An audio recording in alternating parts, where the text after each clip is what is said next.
2. Testing 1, 2. Testing 1, 2. Testing 1, 2. Testing 1, 2.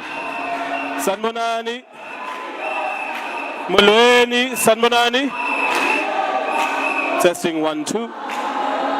Molweni. Testing 1, 2. Molweni. Molweni. Molweni. Testing 1, 2. Molweni.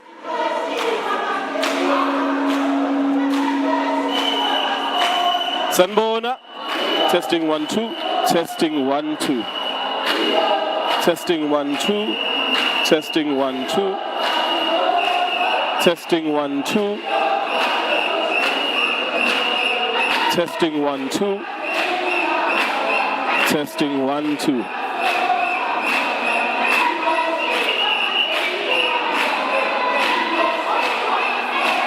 Testing 1, 2.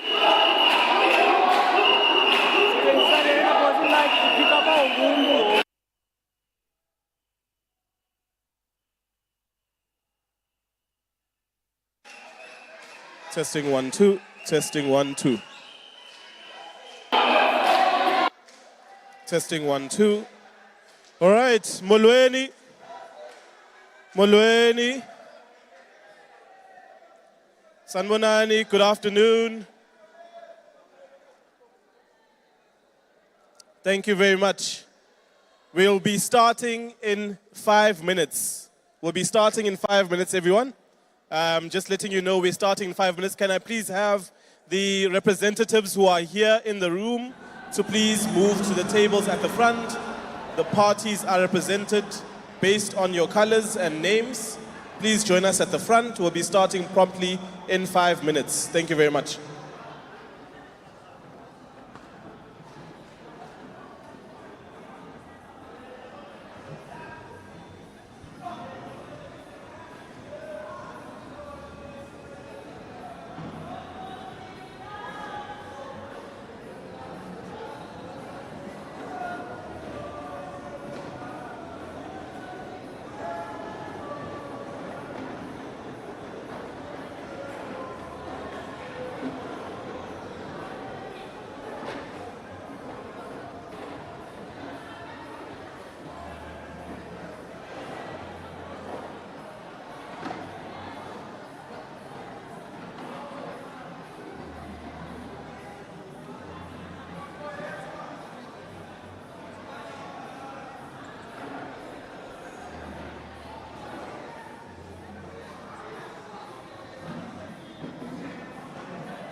All right, good afternoon once more, everyone. Good afternoon, Molweni, Sanbonani. Sanbonani, good afternoon, everyone, and welcome to the Herald Live in partnership with CANRAD, a political debate. And of course, we are just a few days to the election itself, so I can see the excitement, and we hope that the same excitement is visible in each of our communities and wards, and that the contestation will continue to be spicy, very contested, but still violent-free. And we hope that we can maintain that throughout this election. My name is Spamandla Mhlongo, and I will be moderating today's session. And I hope that with your cooperation, as well as with the assistance of our leaders here at the front, that we can make this a fruitful debate, one that is engaging, one that is incisive in terms of the commentary that's provided, but also one that provides us with a clear pathway for how each of these political parties intend to contest these elections. The theme of these conversations is, how do we choose? Give us as the voter an opportunity to decide based on what it is that you have to offer to us, what are the options that are available to us as it relates to the political parties. We hosted one, I think it was 2 weeks back, with other political parties back at Nelson Mandela University itself, and we are looking forward to this last one that we're going to be hosting for this election. Mindful of the fact that we are slightly delayed from time, we hope that you can be able to bear with us accordingly. There will be other colleagues joining us, and I hope that our leaders here at the front have asked them to come through quietly as they join. Otherwise, it's going to impact the nature of their speech and so forth. So as we're going to be convening today, we're going to offer each of the political parties an opportunity to give us introductory remarks for about 5 to 7 minutes, based on what it is that they want to offer to citizens of Nelson Mandela Bay, to citizens of Gqeberha, and ultimately to citizens of Eastern Cape and the whole nation itself, for those of you who appear on the national ballot, of course. But before we move on, I just want to remind our colleagues we are live on the Herald's Facebook site, and I think we're also live on the CANRAD YouTube page. The bathrooms for us who are in the room are on my right-hand side, your left-hand side, towards the rear, and you'll be able to utilize them at any point. We just ask that you do so in a way that isn't disruptive. We ask that you please put your phones on vibrate or on silent so that we can be able to have a discussion that is uninterrupted as we proceed. But before I go too far into my introductory remarks as the moderator, I'd like to invite Professor Mgomezulu from CANRAD to do an official welcome on behalf of the partners today. And of course, if you can please give him a round of applause as he makes his way to the front.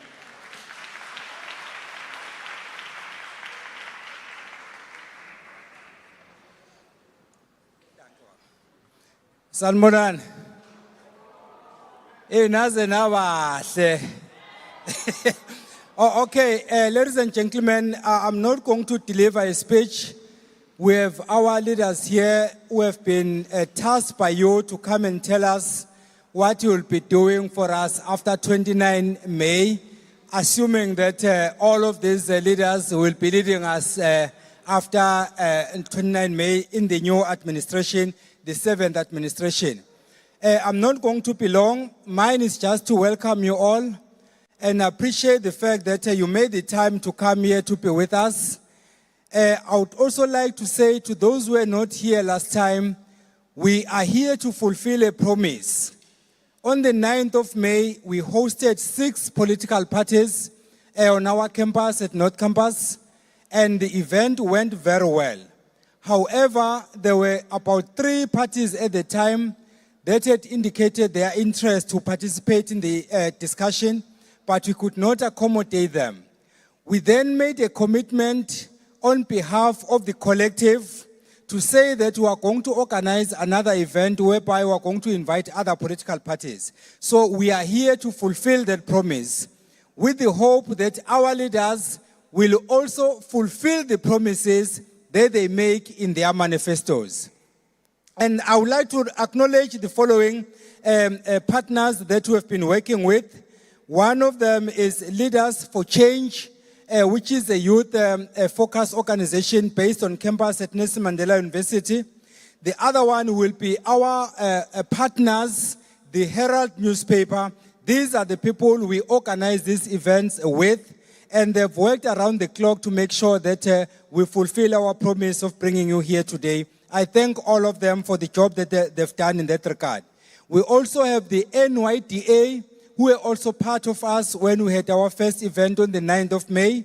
And then we have the Nelson Mandela Museum, whose posters you also see here, who have also been with us, and there are some booklets on your chairs. They come from Nelson Mandela Museum, which is one institution named after Mandela, based here in the Eastern Cape, in Umtata. Then we have DDP, Democracy Development Program, which is based in eThekwini, Durban, where our facilitator comes from. So these are the people who then made this day a success, and we thank you very much for being here. Before I exit the podium, Mr. Mhlongo, I would like to make a plea. We are organizing this event on behalf of the university. So please remember that whatever you do and whatever you say will reflect on you as a person and will also reflect on your political party. So if we respect one another and we don't speak while the speakers here are presenting whatever they are presenting, so that we respect one another. You are allowed to disagree with them, but then you have to do that respectfully. If we do that and respect the program facilitator, we'll all be fine. Thank you very much. Enjoy the event. Thank you very much, Prof. I think just as a final one, as a reminder, as the people at the front who are representing the different political parties speak, there may be some things that you agree or disagree with. As Prof said, it's important that when we show our disagreement, we do so respectfully.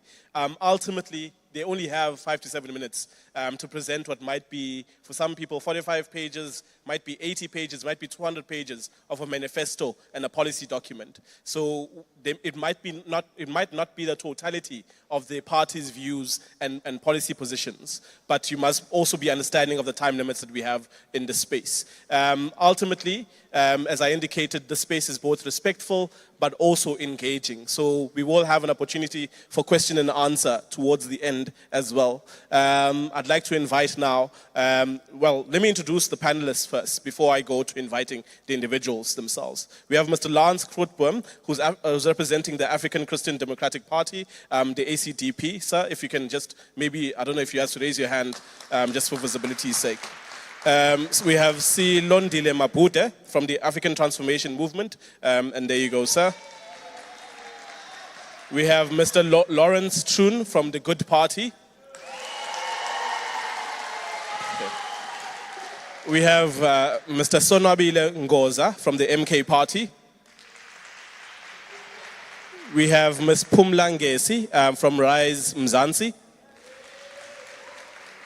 We have Mr. Lutlolo Namete from the UDM. We have Mr. Basi Kamana from the PAC.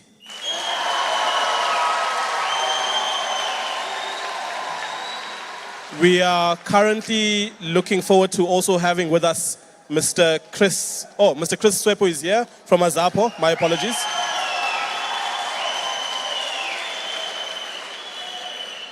And we had invited and gotten confirmation from Build One South Africa, but we hope they're still on their way. They will join us as the program goes. They won't be afforded any more time than they would have originally gotten. We just want to be fair about that.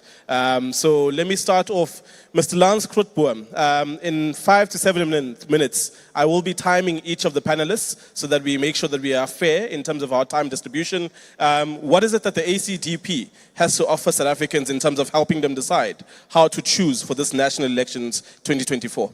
A round of applause for Mr. Grootboom.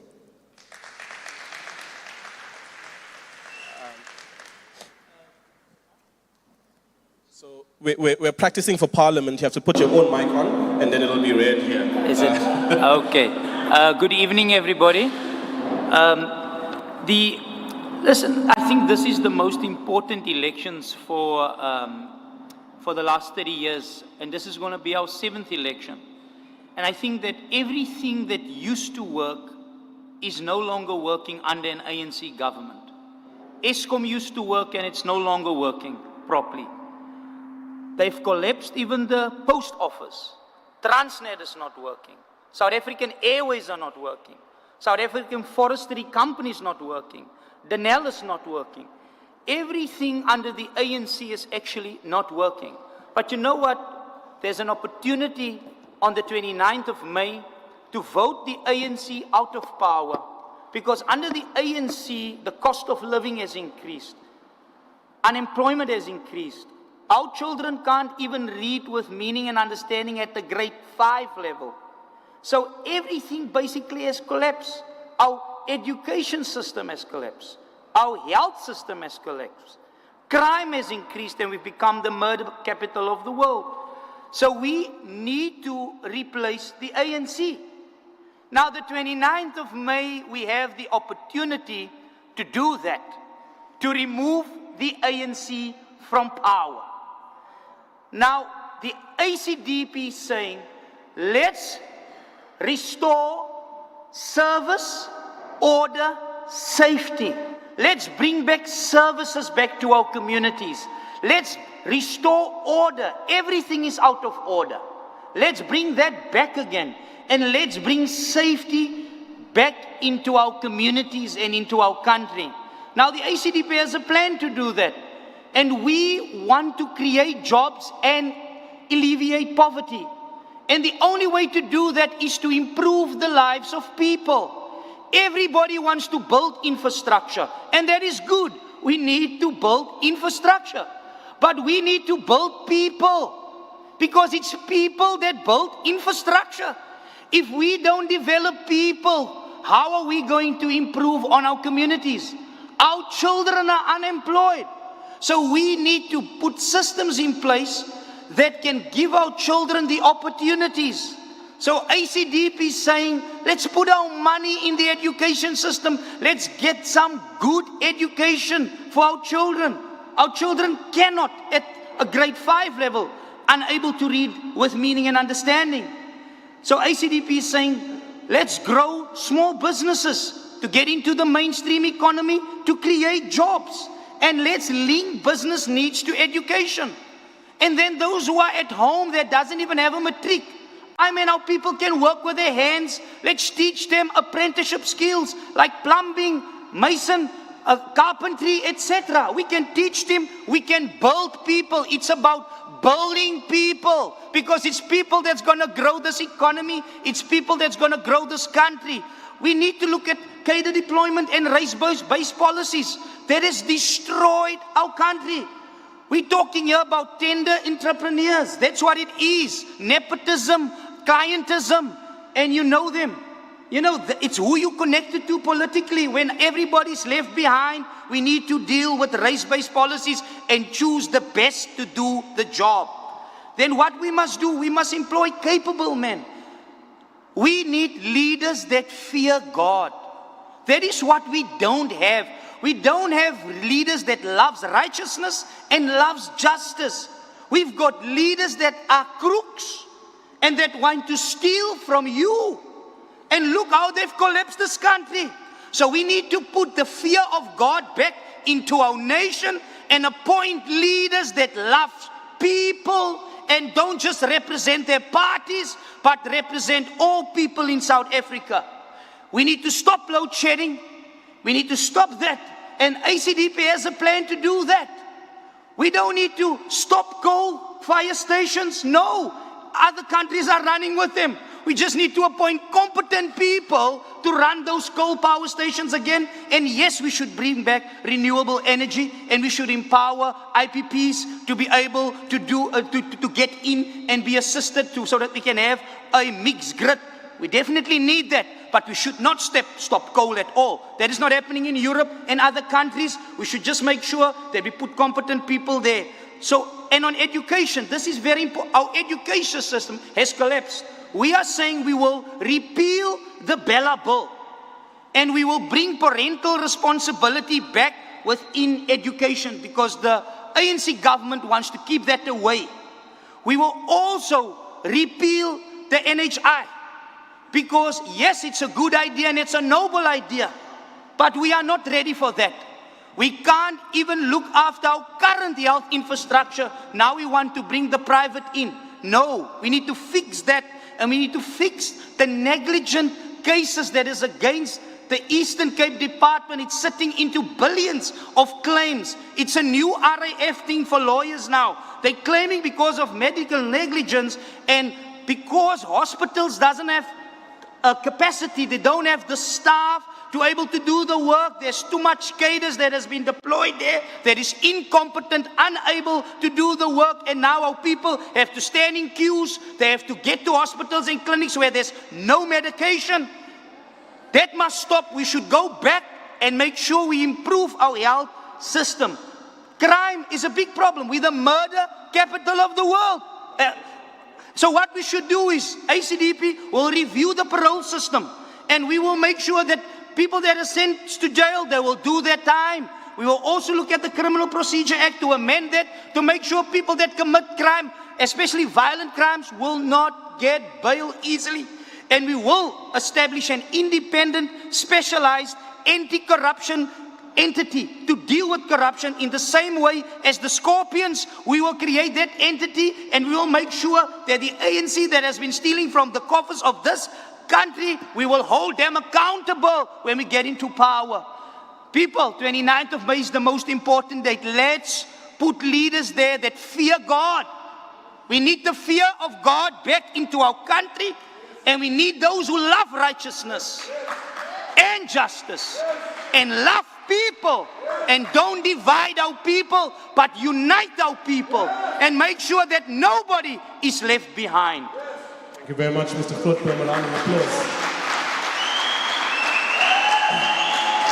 Mr. Grootboom didn't have a timer in front of him, but he stopped right on time.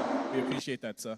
So I'm now going to invite from the African Transformation Movement, the ATM, Mr. Slondile Mapute, for his opening remarks. Let me take this opportunity and greet my colleagues and everyone who is present here. As the African Transformation Movement, what we are seeking for is to transform the economy. When you look at our current structure of the economy, unemployment is at 31.9%. Then you have youth unemployment at 58%, which is economically unsustainable. You have 18.2 million people living in poverty. We have a monopoly-dominated economy where we have big companies, few big companies that are dominating the economy of this country. Therefore, as the African Transformation Movement, what we are advocating for, we are saying all the government contracts that are less than 10 million, they must be put aside and reserved for the SMMEs, because SMMEs are known as the biggest job creators in the world, so in South Africa. Therefore, we need, and that will be legislated once ATM ascends into union buildings, that will be put into a legislation. Our solution is to have a government spending towards SMMEs. We need to open up all the factories that we used to see in our communities, in our districts, because those factories used to create jobs for our people. Therefore, it means reopening of those factories, because as a country now, when you see the status, when you look at the status quo, we are not consuming what we produce. We are supposed to be consuming what we produce as the country. How are we going to have a dignity to be and proud to be a South African if what we are wearing now is made in China? Everything that we are wearing is made in China. As an African person, therefore, when we come to the issue of land, we want land expropriation without compensation. But the ATM, what is saying on the land expropriation without compensation, is saying that it cannot be. That is why we rejected the proposal that was made by the ANC to say land expropriation must be from 1900s. At that time, our people were already landless. It cannot be that we are only going to expropriate land from 1900s. The land must be expropriated from 1652 during the arrival of Jan van Riebeeck here, because at that time, the big chunk of the land was already, our people were already dispossessed. On the issue of safety and security, we need to increase the ratio of the police so that it can be on a fair, we need to be on an equal footing. Police needs to have a higher ratio than criminals. We need to make it hard to be a criminal in South Africa. That is why ATM, what is going to do now, because when you look currently, 27,000 murders, only 3,000 were solved. So we have a problem when it comes to crime. That is why ATM does not play when it comes to crime. We are saying all those who are repeatedly murdering people, raping people, the heinous crimes in our country, those people, it's clear that they are refusing to coexist with the people. Therefore, we need to bring back, we need a death penalty.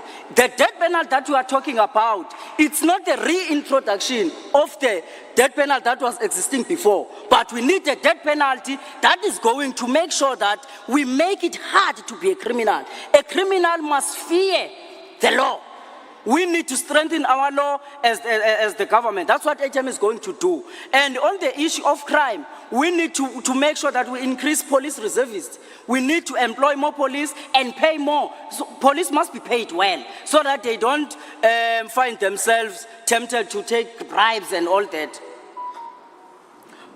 On education, when you look on education, on our education system now, it does not respond to the current needs of the economy.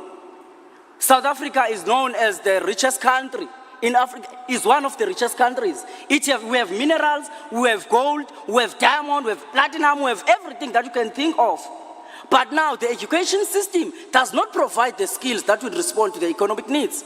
Therefore, it means we need to build universities that are pro-mining universities that will provide skills for mining and extractions of those minerals.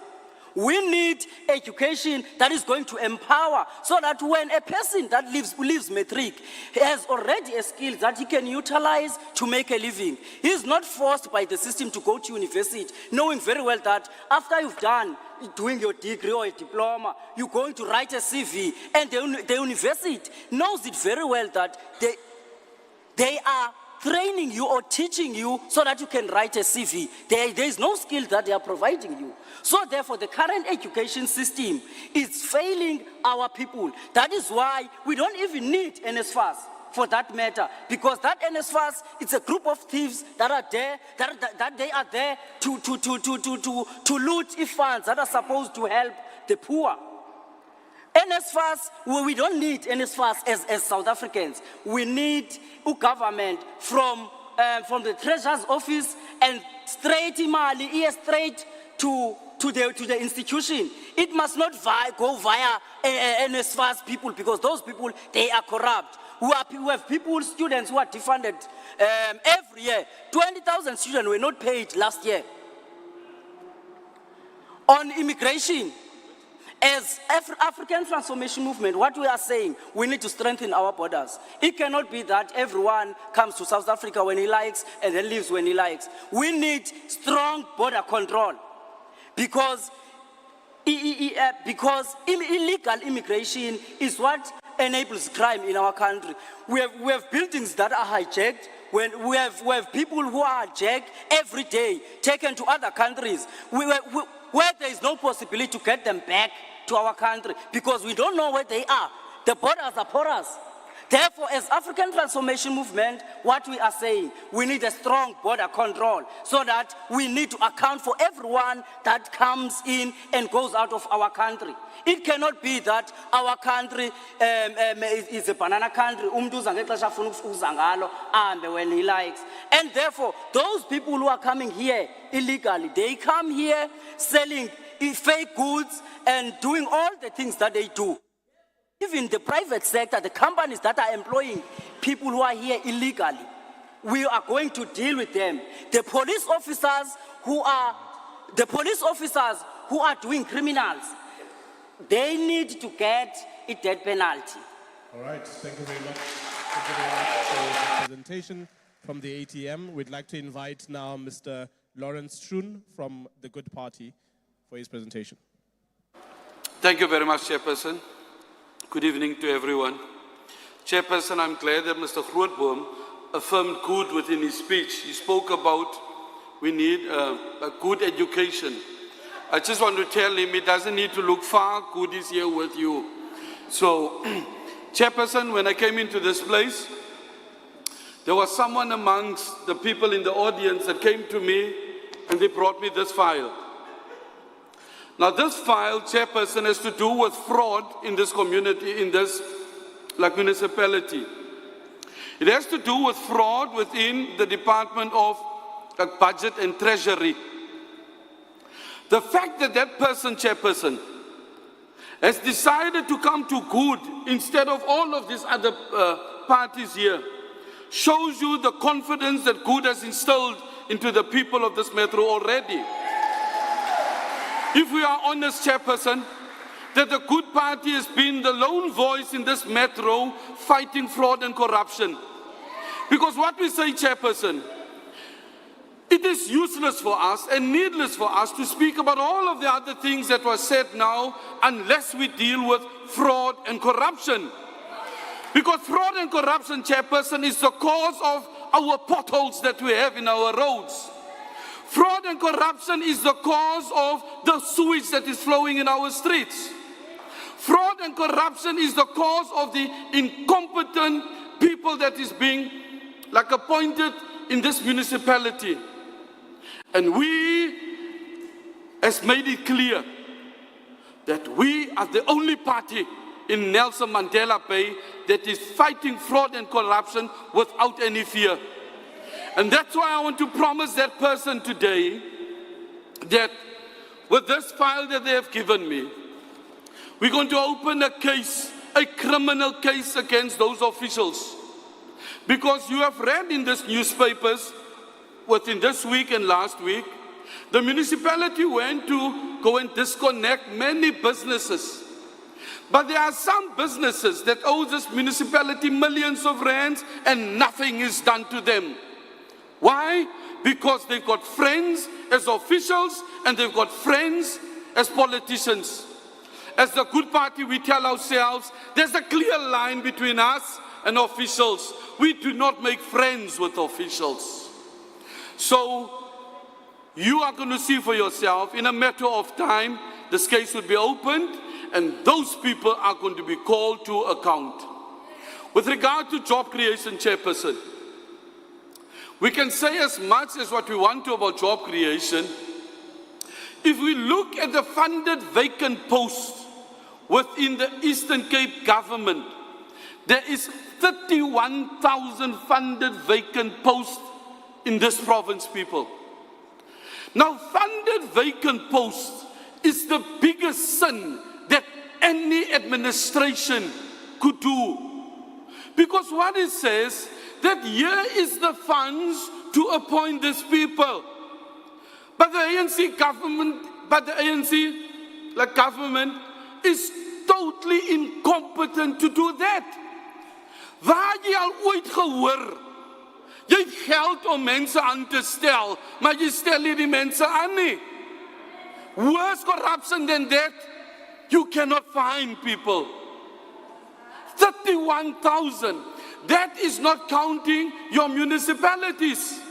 The last time that I've counted, within Nelson Mandela Bay Metro, we've got more than 2,000 funded vacant posts. The biggest sin that any administration can do is to fill positions, is to not fill positions, and there are funds therefore.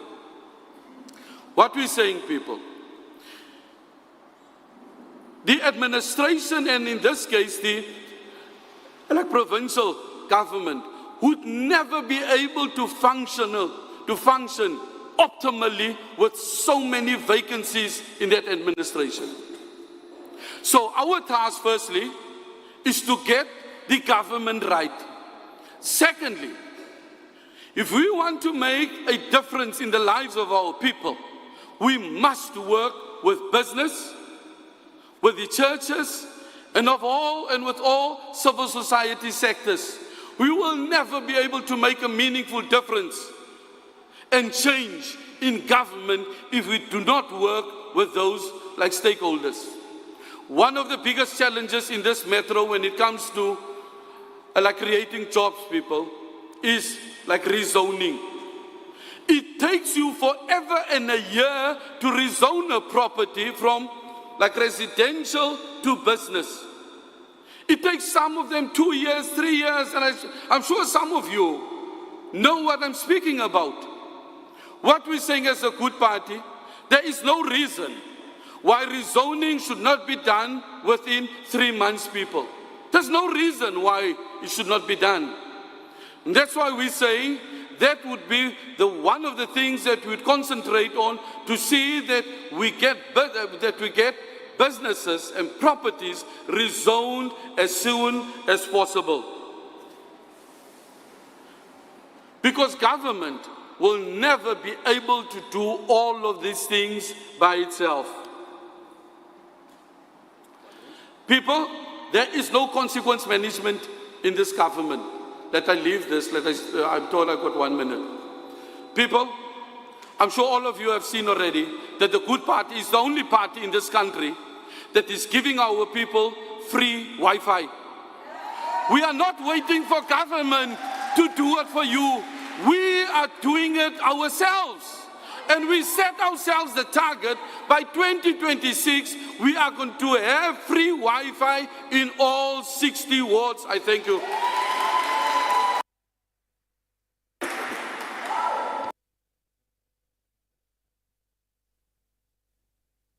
Therefore, but good. Thank you very much from Good. Thank you very much. I need to reset my network to the Good network. I'm going to ask then from the MK party, Mr. Sonwabile Ngoza, who's going to present for the party. A round of applause for him, please. Thank you, Comrade Chair.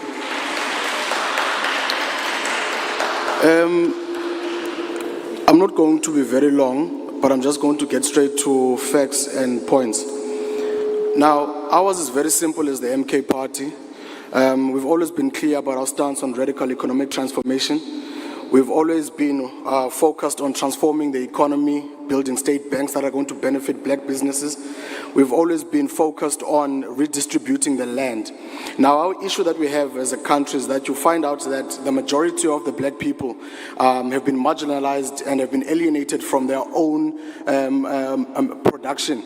So it goes deeper than businesses, it stretches further into students. I myself am a student. I'm a strata in transit, meaning after I have graduated, I need to then find, I can only choose after graduation where I'm going to fall. It's either I'm going to be a business person or I'm going to be an employee. So what then happens is that a student falls away and they're unable to continue with their work. They end up sitting at home where they are forced to enjoy 370 of social grants. So ours is to focus on ensuring that there's youth employment, youth development, and further ensuring that students and unemployed graduates and unemployed youths are employed. Now, when it comes to the education policy, the administration of President Jacob Zuma was very clear. He declared free education. He's one of the people in his administration that developed 2 universities, which is the Sol Plaatje University and the University of Mpumalanga. Currently, we have 2 departments in the Department of Education. We have basic education, we have higher education. Those were the works of the administration of President Zuma. And going back to the union buildings, we're not going back to start new things, but to finish what we had already started. Now, if you look at infrastructure, in his administration, there was a lot that was developed. We have developed the Groottie Power Station. We have opened the R81 road, which links Polokwane and Giyani. The water supply has been brought through the Spring Grove Dam in KZN.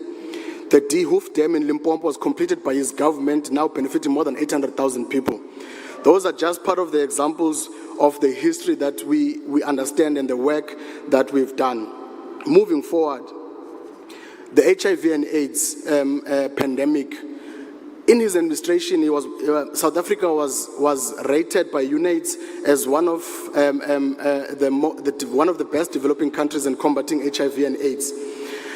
We were able to develop ARVs. We went from multiple pills to one pill. That was still in the administration of President Jacob Zuma. Furthermore, you have the Look East policy, which deals with the strategic alignment with China through the BRICS arrangement. Now there's more other countries that have been involved. I'm sure you've been able to see the news. In 2010, China was South Africa's largest trading partner, with a massive Chinese investment in infrastructure, banking, renewable energy, and the BRICS. It increased from a 27.9 billion in 2010 to 28 billion US dollars in 2016. So now that development in the country saw us having companies like Your Bike, GWM, and all these strategic partners, which in turn created jobs for our people, particularly in Nelson Mandela Bay, where most of these factories are located in. So it's not only is it a big win for South Africa, but it's a big win for the people of Nelson Mandela Metropolitan Municipality. Further than that, our manifesto touches on a lot, especially the electricity policy, stabilizing and expanding the grid. We speak about the national security, strengthening our borders. We speak about the land redistribution, accelerating and fast-tracking the redistribution policies. You go further into the healthcare policy. Accessible and quality healthcare. Ensure healthcare facilities are accessible, well-staffed and well-resourced, including alternative medicine options. Not only must we be reliant on public hospitals, but we must be reliant on GPs that are going to be servicing people free of charge. You then have the traditional leadership policy. In the Eastern Cape, you have a lot of traditional leaders. You have the Khoi, you have the Xhosa, Unamampondo, etc. Ours is to ensure that we are empowering these traditional leaders and strengthening their roles and authority in leaders in government, in community development, ensuring that participation in decision-making processes are effective. We must be able to integrate government and bring back the power of traditional leaders. Abanikene back. Abantwana bethu at this stage, when I say abantwana bethu, I might be young, but I also have a child.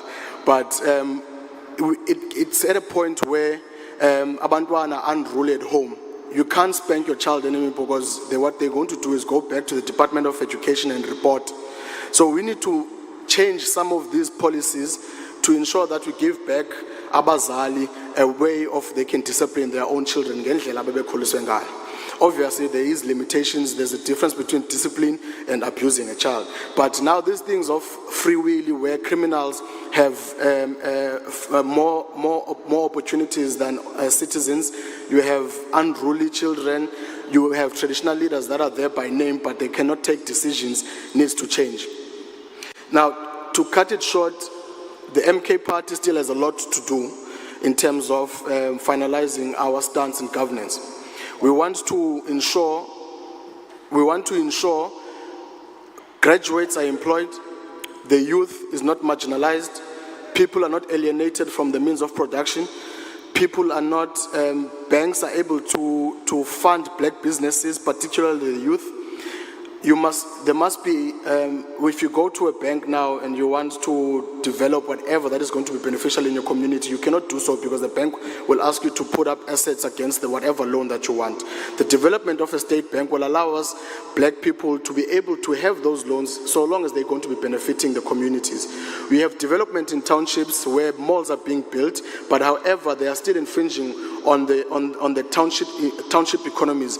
Abo Mama to still have to go back to the same ShopRite to buy the same goods that they're going to be selling in the spaza shops.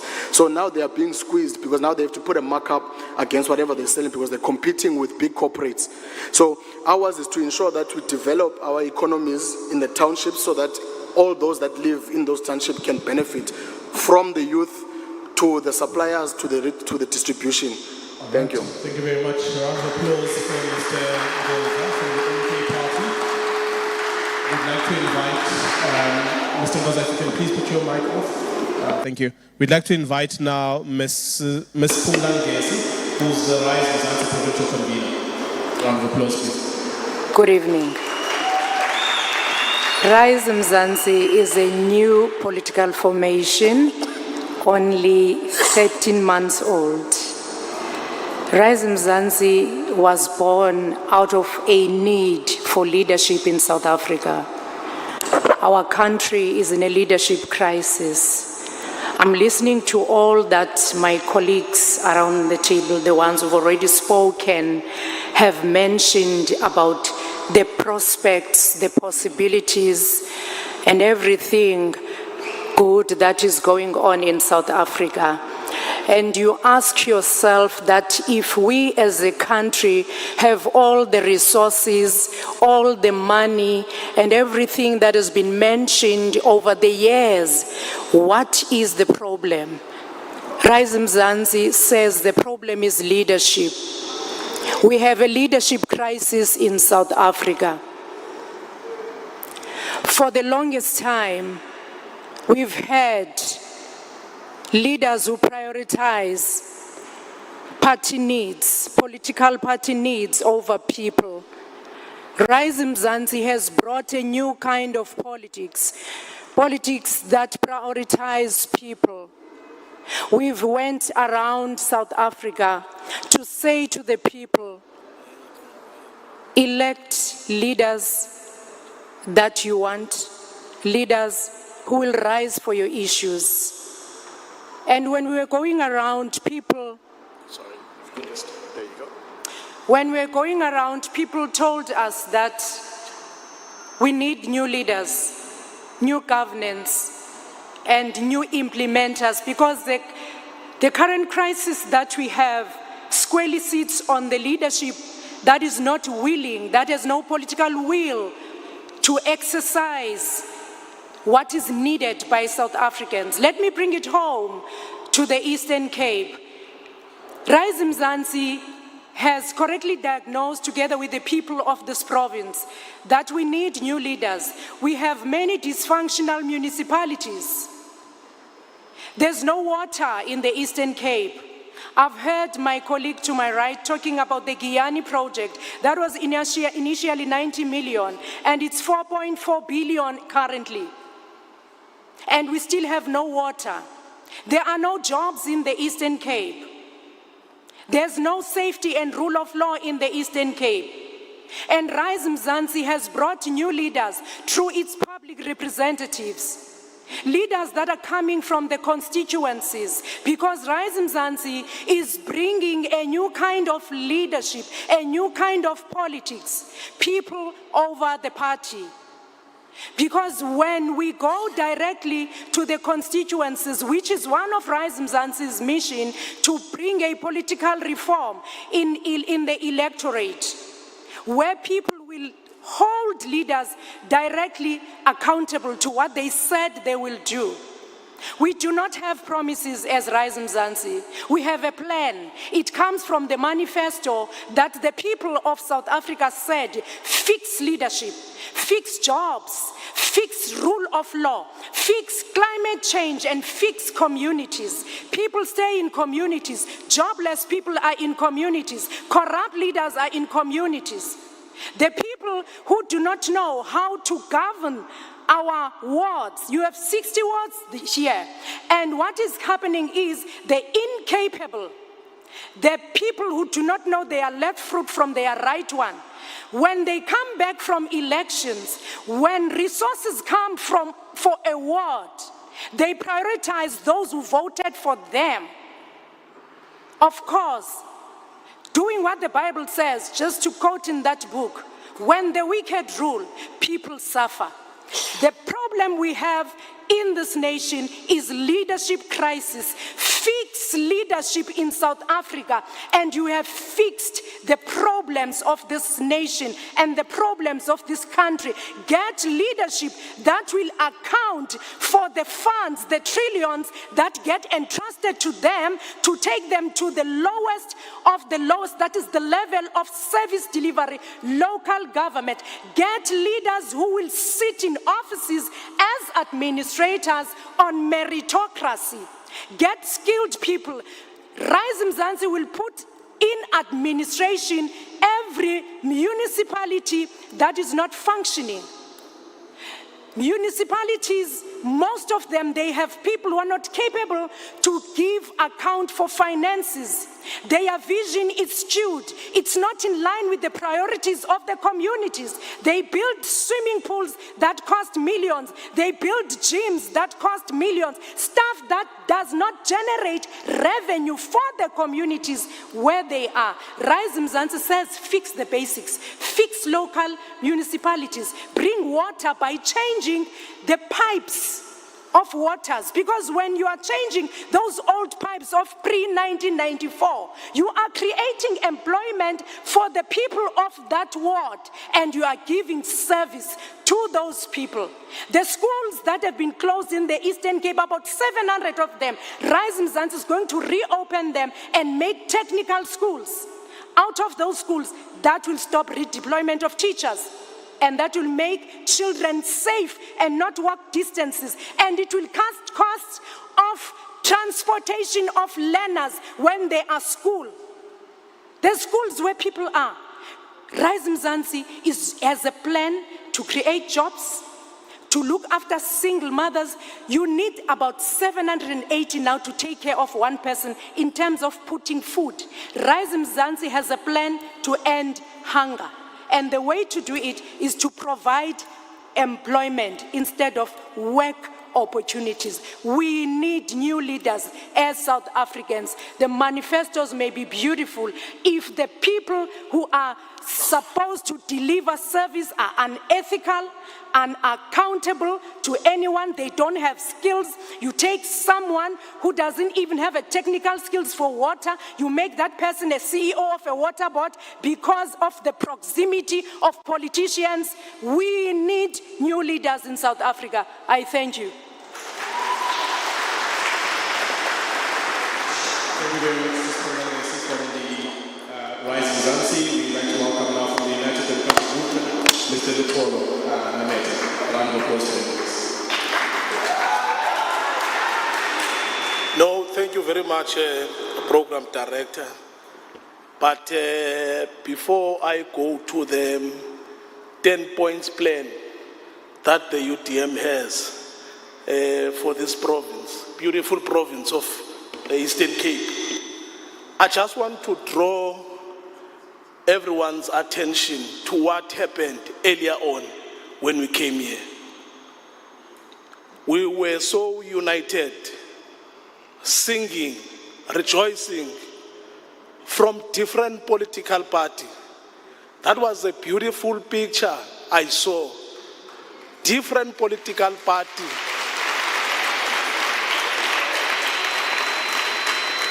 You know what? Immediately after that, the bell rang that the problem that we have in this country is the ANC.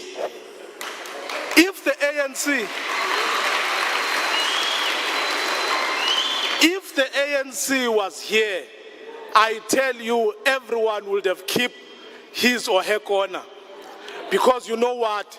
The cancer that is killing our country is inside the house. Comrade, I want to take you back because now we are 5 days left to the elections. When we encourage people to go out and vote, let's remind them about the collapse of South African Airways. The only entity that we have is the Papangayo, comrades. We don't forget the Guptas. What the ANC did to us, bring Guptas into our country. Comrades, we don't forget the Nkandla saga. Comrade, we have not forgotten about the arms deal. The education system that is collapsing in this country.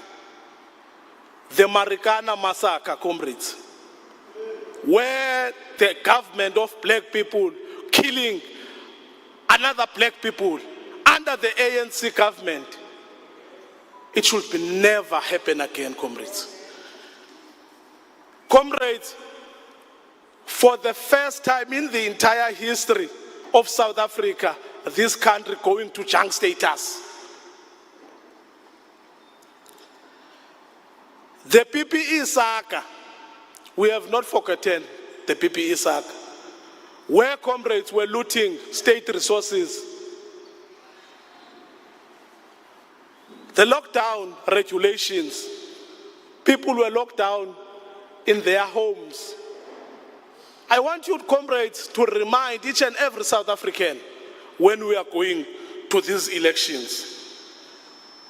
Across South Africa, post offices are not working. If you can go here in Nelson Mandela, there's only one post office which is working. The main post office. The Motherwell has no post office. New Brighton has no post office. Comrades, I want to remind you about the collapsing healthcare system. You go to the hospitals, you only find Panadol. Our hospitals are dirty. Our hospitals are stinking, comrades. People are dying waiting for help in the chairs. When we go out on the 29th, we must remind our fellow South Africans. Now, I want to quickly go and highlight the 10 points plan, comrades, that the UDM has. The UDM wants to implement exactly what was happening here. We want to have a provincial government of unity. Comrades, let us be clear that coalitions are here to stay. We cannot run away from that. And we've seen that a one-state party dominant is collapsing the economy of the country. Because their comrades are doing as they are pleased. They are looting state resources left, right, and center. So, comrades, the first thing that the United Democratic will do after elections will call all these political parties and select comrades to govern with us. Now we want to have a provincial Indaba, where the people of the Eastern Cape will be given a platform to talk about what they want to see happening in the Eastern Cape. Talk about the direction that the kind of leadership that they have been elected, which direction they want the province to take. Comrade, we are facing a huge challenge here. Our economic growth is sitting in 1% here in the Eastern Cape. And the unemployment rate is going up every day. As a result, we are sitting at 49.9% of unemployment rate. It's a disgrace what these comrades have done to our beautiful country. In terms of tourism, Eastern Cape has a beautiful wild coast. You start there in the Garden Route and you go and end there in Pisana. But these comrades don't see the need to invest in our wild coast. These comrades don't see the need to invest in aquaculture. So one thing that the UDM will do, the government of the UDM, in fact the government of the provincial unity will do, we are going to invest in the aquaculture or the ocean economy, where our people will be given opportunity to go and farm in the ocean, where our own people, black people, will be given a platform to own the permits. Sir, thank you very much. Your 7 minutes is up for now. We'll have an opportunity for you to respond with your other 10-point, part of your 10-point plan through Q&A as well. A round of applause for the UDM.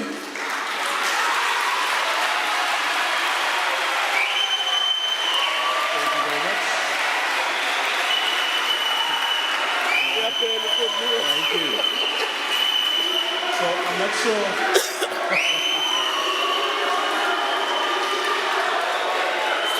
Okay. So I guess there was less of hands for UDM and more for the next speaker from the Pan-Africanist Congress. We'd like to welcome Mr. Vasi Kamana. A round of applause for him, please. Mandi kahlele kuqala kumntu wonke okhoyo apha ekhaya namhlanje. Into endiyiqwalaselayo ke kokuba sonke sithetha isilungu isikhulu sisikhuphe nangempumlo. Azidleli mangweni mnye nangona ziphuma hlathini elinye. Kuzawunyanzeleka ke ndithethe nabantu kanye baphethe umhlaba wethu. Ukukhumsha ke mntakwethu akuthethi kokuba ndithi isilungu siso silungileyo. This is the last Friday under the kleptocratic, conniving and thieving regime, and put the PAC, the party which has impeccable struggle credentials to power. People of this country trusted wrong people. They bought fake goods from fake salesmen. Whose only directorate that is functioning well? It is the Directorate of Corruption. The current ruling party is delivering on that directorate. This is evidenced by the Thieves Commission, wrongly dubbed as the Zondo Commission, where only members of one political party appeared before it. Some of them defied to go there for reasons better known by them. The PAC has commitments as a party deeply rooted in Africa and as the genuine interest of the poor people. Unamete has correctly said here, agreeing with the first aim of the PAC of rallying and uniting the African people under the banner of African nationalism. Indeed, when he came in here, it was dead quiet. We gave this house life. It is therefore important for everyone who's here to vote for PAC.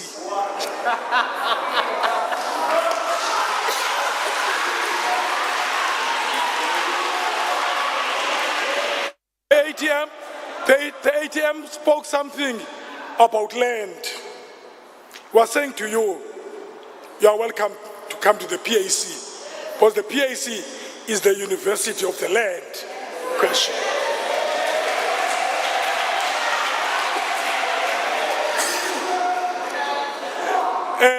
The PAC regards crime as one of the challenges that this country is facing with. We believe that poverty is the mother of all crimes. Dealing with landlessness and growing the economy will deal a permanent blow to crimes. The crime syndicates that are waging a civil war against the unarmed, innocent Azanian masses needs a very serious intervention. The army and all national security agencies that were made available to people before or during the COVID-19, we are saying those people must come and also look at the issue of the crime.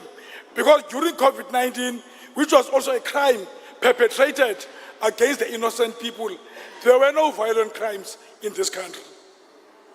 On employment, the PAC is of the view that we need to normalize the workday for a 35-hour week with full pay and put a moratorium on overtime and only employ people for that overtime. We need to end the load shedding proudly brought by the ANC and have extended shifts in all industries that experience backlog, and outsourcing for lower labor costs to all state-owned enterprise and all levels of the government, and optimize the organogram.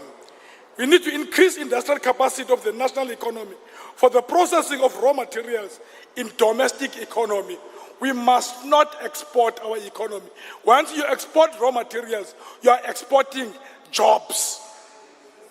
On education, the PAC since inception has been of the view that we need a free quality public education from primary school to university. We need to decommodify education. It must not be sold and bought.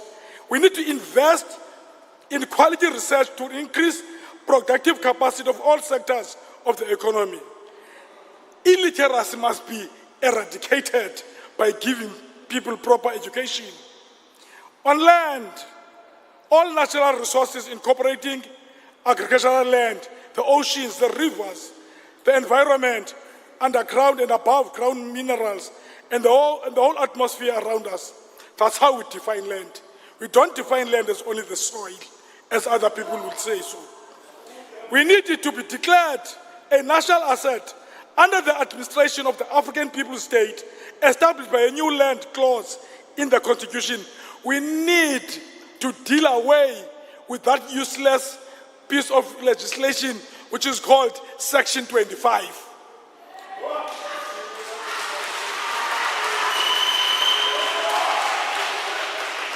Section 25 is promising the African people a delicious pie in the sky. It promises a little wonderful heaven, if not utopia around the corner, as if it is going to serve our people. We'll never get our land up until we repossess it, not expropriate it. We need to abolish all foreign ownership of the land in this country. The productive use of the land to be regulated by way of determined leases. Nobody must own the land. Land should be the natural resource is a natural resource and must be in the custodian of the African state, that you look at the needs of the African people. By the way, the PAC's contribution in this municipality here can be proved by anyone. The directorate that is being head by the PAC is the most functioning directorate here in this metro, and it brings money in the metro. It brings money in the metro because tourism has been described as one of the best contributors in the economy of the country. Through SREC, we managed to bring tourists here who spend their money here, and most of the people who are working here, including my learned friend on my left.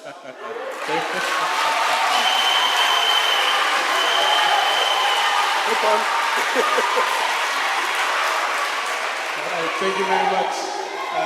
Thank you very much for the speech and the job opportunities.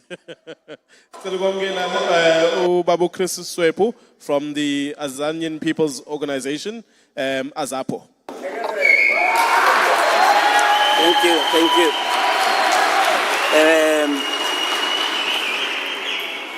Thank you very much. It is indeed true that I represent the Azanian People's Organization, and in my private capacity, I do offer some strategic thinking to the MMC here. That is not employment, that's service delivery. Colleagues, first and foremost, thank you for inviting us here, Conrad and your partners. I'm very proud to speak last because they say save the best for last. You have made the right choice. We represent an organization of the people, an organization that has a proud history of resistance and truthfulness.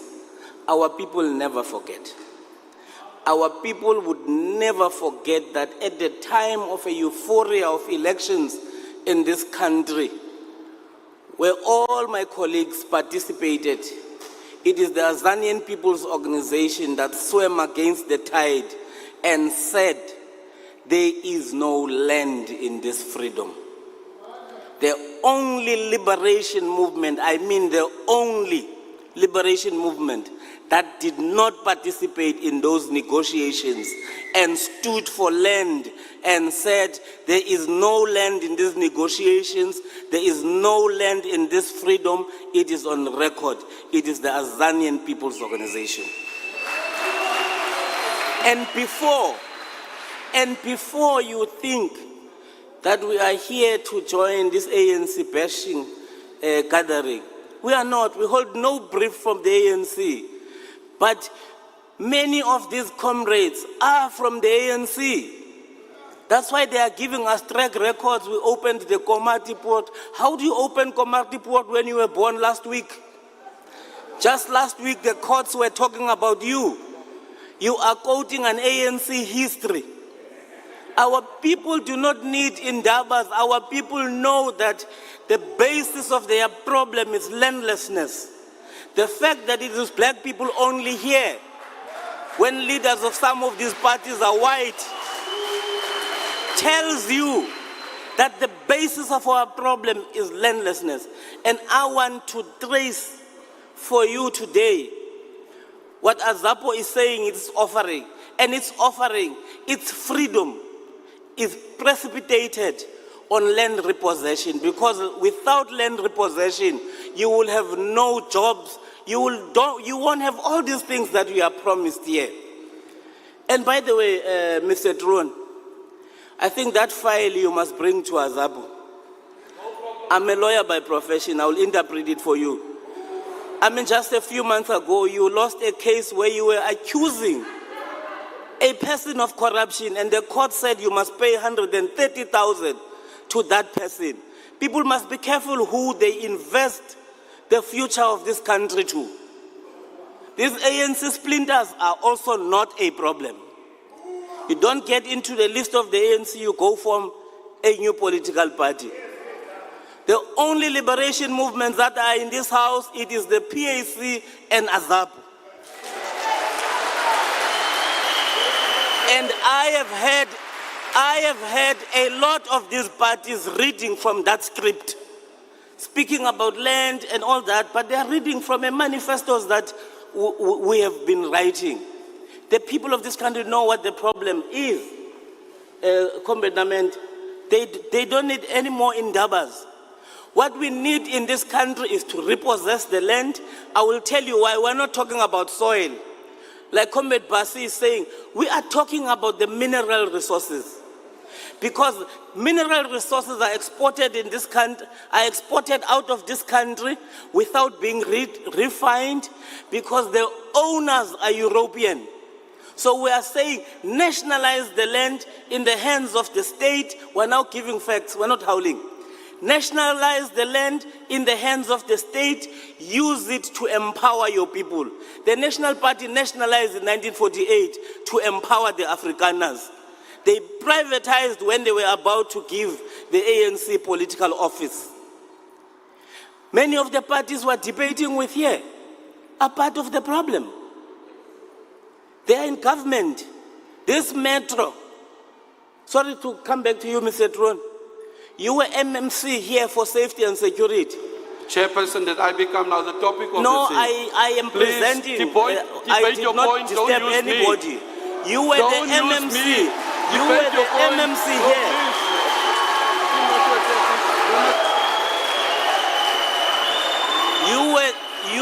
You were the MMC. You were the MMC of safety and security.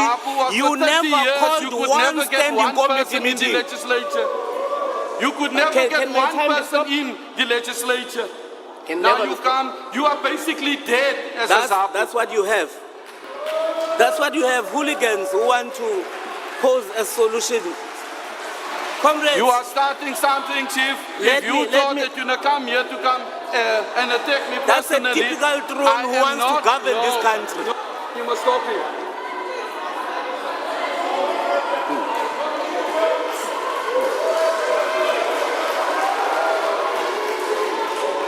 If you don't have anything to say, now you want to come and speak about me. Please, man. Azapu have been contesting for 30 years. You never got one seat in this legislature. Colleagues, everyone, comrades, my people, we've been very good so far. We've been very good so far, and I hope that we'll continue in that vein.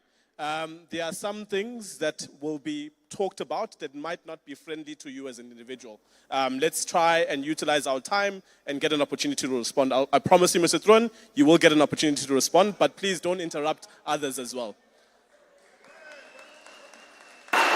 Thank you very much, Chairperson. Bring it on, bring it on, bring it on. Thank you very much, Chairperson. The point we're approving here is that we are not an ANC anti-bashing gathering. If you are part of a problem, we will respond to you as well. Good, which as a president who is a Rolling Stone, who may not be part of that party anymore, is part of public service.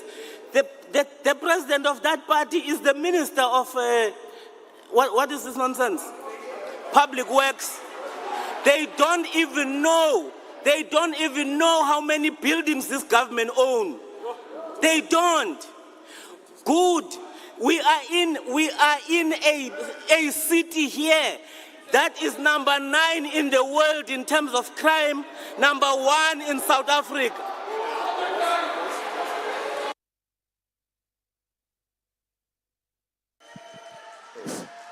All right, thank you very much. 1 second. 1 second. Okay, let's be mindful of something, Mr. Thron. Mr. Thron, calm down, Mr. Thron. Calm down. Mr. Thron, calm down. Mr. Thron, no, don't scream at me like that. I'm not part of the parties here. Okay, so listen, everyone, this is for all of the panelists. Comrades, aslalelen gangan. So when we interrupt an individual whose time is about 5 to 7 minutes, and the interruption is not of their own making. So for instance, if someone makes a remark that gets a crowd aroused and starts to make noise, that time goes away from his time. But if it's the interruption of another panelist, they have to be allocated slightly more time in order to compensate for the time that they were interrupted. So I've not been unfair in that. Mhlegazi, you have 30 seconds left in your time. You have 30 seconds remaining. What? Do you have a timer with you? No, it can't be 30 minutes. How much time does he have? Show me your time. You have 30 seconds remaining, Mhlegazi. I've added to your time already. No, I think that is a miscalculation, but let's continue. Sure. We're a peaceful party. We will create jobs in this country. We know that because the mineral resources will be refined in this country. We will employ SMMEs. You know, let's take a simple thing. Why is refuse in your ward not collected by SMMEs that are based in your ward that employ people in your ward in a sustainable fashion? We are talking facts. We will resolve crime in this country, in this city.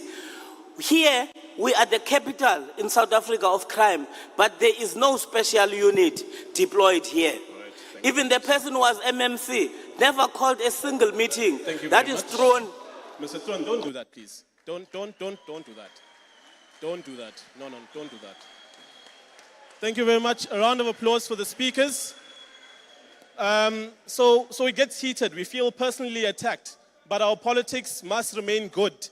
We must at all times be aware that it's not going to be fun. Just because the ANC isn't here doesn't mean we don't have the obligation to hold each other accountable as political parties. I'm not saying any of what was said about any of the individuals, because the MK was mentioned, the PAC was mentioned, as well as Mr. Thron in his personal capacity. So it's important that we hold each other accountable. Just because it cuts deeper for you doesn't mean you must be disruptive of other people's time. Let's be respectful, please. Okay?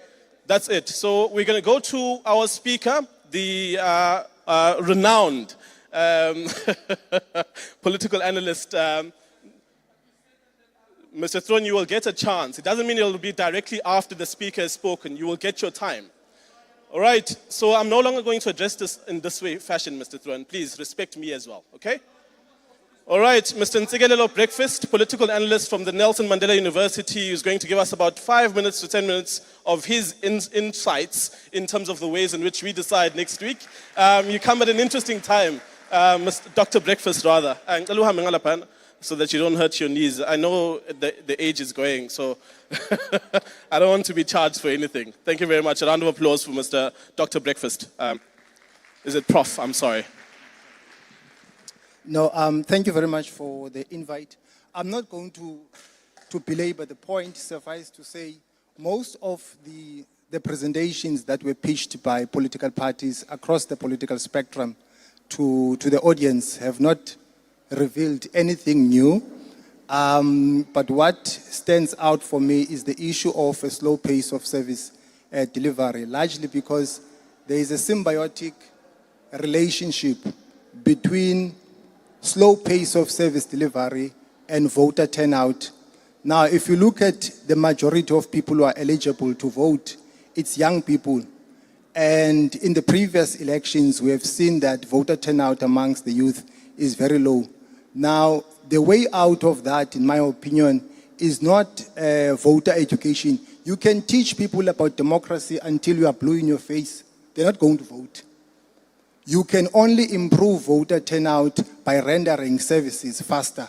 So that is extremely important. Now, it's quite clear that one-party dominance is a thing of the past, and the possibility that the ANC might lose power is not far-fetched, because we've seen that the hegemony of the ANC has been dealt with a blow, and that creates a scope for coalition arrangement.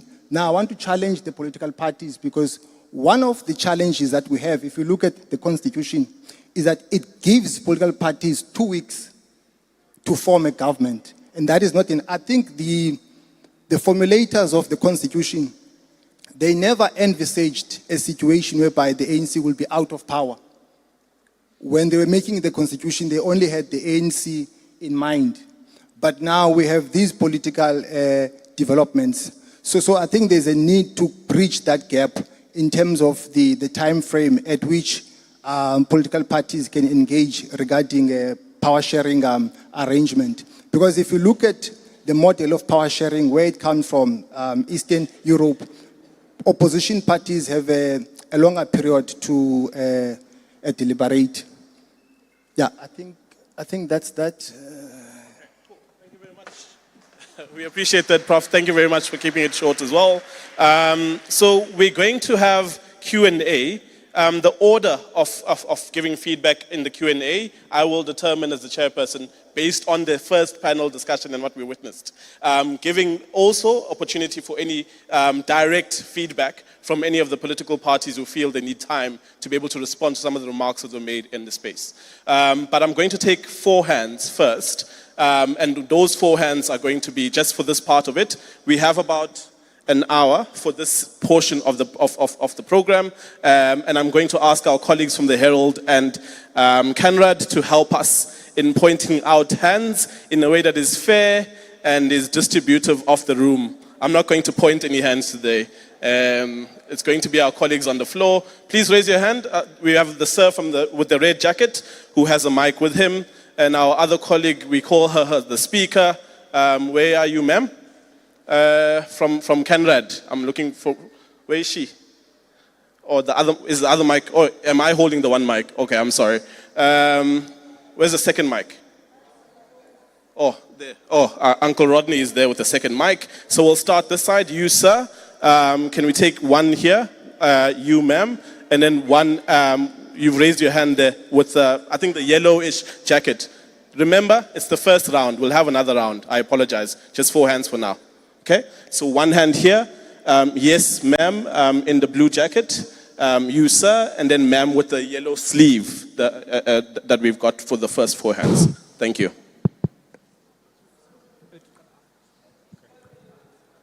Okay, first of all, my name is Clinton Dinisa.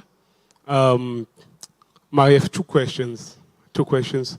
First, to Mr. Truan, thanks for the free Wi-Fi.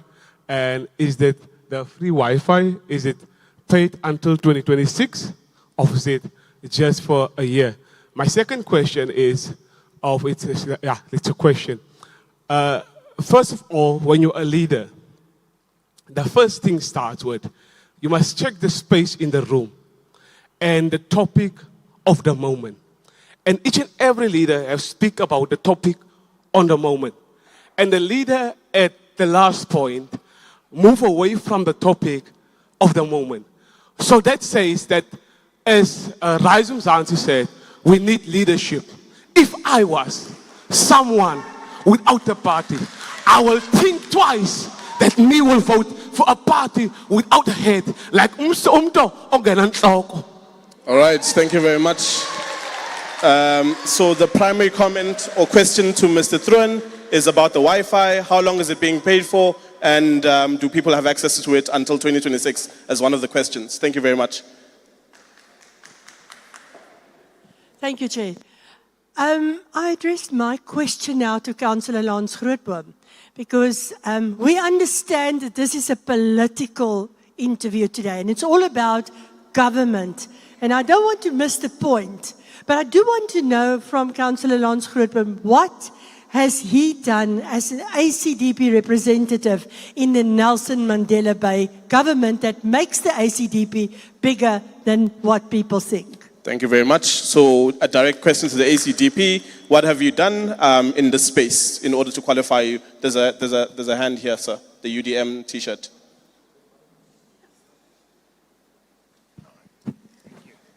Good evening. I think I've got a question for Councillor Lupolo Namete. As we all are aware in this room, I think everyone is all aware that the UDM has been anti-corruption from the onset. As a result, now the National Assembly does not have a speaker because of the UDM. We all know what the UDM has done in the past. As a result, now Bantu Olomisa is availing himself as a premier candidate of the Eastern Cape. Now my question is, how does the UDM plan to create job opportunities in the Eastern Cape?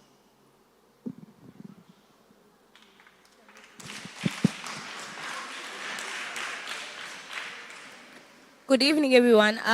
My question is for Rise Mzansi and also for the panelists in general. I've noticed that most of the people that are sitting here are mostly male, and women are not much represented. And it speaks about how leadership is. So when it comes to leadership, how will women be incorporated into leadership positions? As you could see that it's normally, our society is normally patriarchal, and when it comes to gender-based violence and femicide, none of the speakers spoke about how they're going to mitigate that issue. And it's a problem, and it's facing us all, especially as women. And it's got to do with each and every issue that is there in terms of unemployment, corruption. Women are always the people that are feeling it the most. So how are you guys going to make sure that we as women are prioritized? Thank you so much. Thank you. So to Rise and the rest of the panelists, how do you engage and make sure that women are represented in your leadership? Thank you so much to the people that have asked questions so far. You've been straight to the point, so we're now going to allow 4 more hands for the purposes of this question. There's you with the flag, sir. There's a hand at the back, sir, that we saw. Yes, you with the jacket and the glasses. And here in the front, you, sir. Okay, so I'll take you, sir, with the hat, with the black hat. Yeah, so those 4 hands. Can we start with that question? I'll come to you, ma'am. Sorry, I didn't see you. Yeah. 1. I think it was good that you saved the best for last. My question is based on Iazapo, not because of Ba Dilelungule Azapo, but because Iazapo is not in parliament. And all the parties that are here represented today are in parliament. And we are facing issues, crime, and they are there. Whether you are not there now, the ideas that you represent where you are represented in parliament. And the aspirations of Zabantu Abamnyama are not represented in parliament. What I want to find out from Iazapo, Comrade Chris Webu, who is provincial, who's a premier in elect, in Dogbangaba, when you are in parliament, what is it that you're going to change and make sure that when it comes to crime, education, economy, what is it that you're going to do that all the parties that are represented here currently, when they were in parliament, right, whether they are here or in parliament or not, but their ideas, they are there in parliament, and the black people's ideas are not represented by parliament up until Azabo is represented. All right, thank you very much. There was a hand here from the ATM. Mhlekazi, ususukumile. I didn't point at you though. So there are 3 hands here, but I'd like you first to start with the lady in the front. Thank you.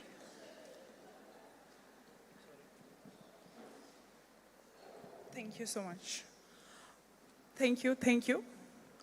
I've got 2 questions. It will go straight to ATM. As per ATM candidate, he mentioned that ATM is a faith-based political party. And I would like to know, as you know, in Nelson Mandela Bay, it's #1 in crime. How can we help in Nelson Mandela Bay in terms of the crime? Secondly, why ATM? Why now we've got ATM? How can you assist us in Nelson Mandela Bay with all the challenges that we are facing at the moment before everything? Thank you. Thank you very much. Can we take the hand at the back? Sorry, ma'am. Yeah. Yes, you, sir, with the flag. Yeah. We'll come. Israel. Africa. Onland. Oh. Isolethu Africa. I think my question is based to my experience kwindawo endikuyo into yokubana uba ithemba lethu eSouth Africa is based kwi-PAC and AZAPO. That's the only people who can change izinto around it, the people that I know that they are not compromising. Now what I want to know, my Africa, into yokubana uba I've been 10 years, full 10 years in Chopaka Masipala. And bakhona nabanye ogqabam, some of them, they get injured, serious injuries, but neglected by the abantu abaphetheyo. Because of akukho mali enough for the lawyers, and they are awazim to opha phezulu for you to be employed, and then someone will come from nowhere. That person will be permanent at the workplace, while you're spending 10 full years of sweating tears and blood. Now, what I want to know, my Africa, what help because there are other people, more people out there who are standing with the same problem. All right. Thank you very much. What assistance is being provided to people who have worked for that duration, in municipalities in particular? Thank you. Yeah. Chairperson, my question is direct to AZAPO. As we see, not only in the metro, but the entire country, that there is an influx of imikuku, and that create a dehumanization to our African people. I just want to check, how will AZAPO fix that particular problem? That is part one. Number two, the second question is, on a daily basis, we've got casualties because people are not able to access a health care system. Also, what will be the program for AZAPO to fix those? Thanks. Thank you very much. And then our sir with the hat at the back is closing this round of questions. Thank you very much. Good evening, everyone.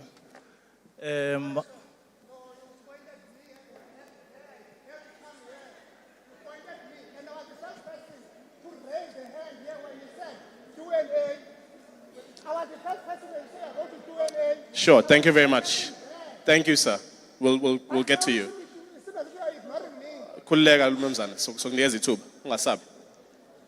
Sure. You can speak, sir. Okay. Thank you very much, sir. Thank you very much. Kuluma Mnomzan, Mhlekazi. Thank you, Chairperson. Yeah. My question is directed to Speaker AZAPO. Hi. My questions are AZAPO. Can we hold off? People are very right to be disgruntled. Okay. Yeah. Now that Eastern Cape, or particularly If you can be straight to the point, otherwise, Mike. Okay. Straight to the point. No stories. Now that Gqeberha kune problem unemployment, AZAPO in program Okay. to alleviate that problem. Yeah. but that question was already asked, comrades. We must also listen specifically to Azapa as well. Can I just also make a comment? Things won't change and become better just because you scream at me. I'll still stick to the way in which I'm running the program. So I apologize if I missed you, but I'm glad that you're here now and you get to speak. Thank you. Thank you very much. Actually, I didn't even need a microphone to speak. I'm audible. I've got only 2 questions. Yeah. My question is directed to the PAC and RISE. Yeah. Chairperson of the PAC, MMC of Sports, Arts and Culture.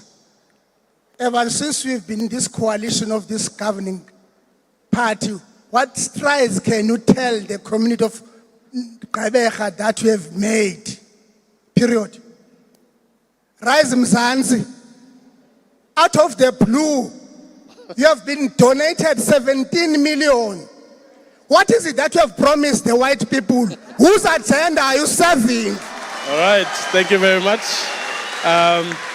I'm going to start with Mr. Truan.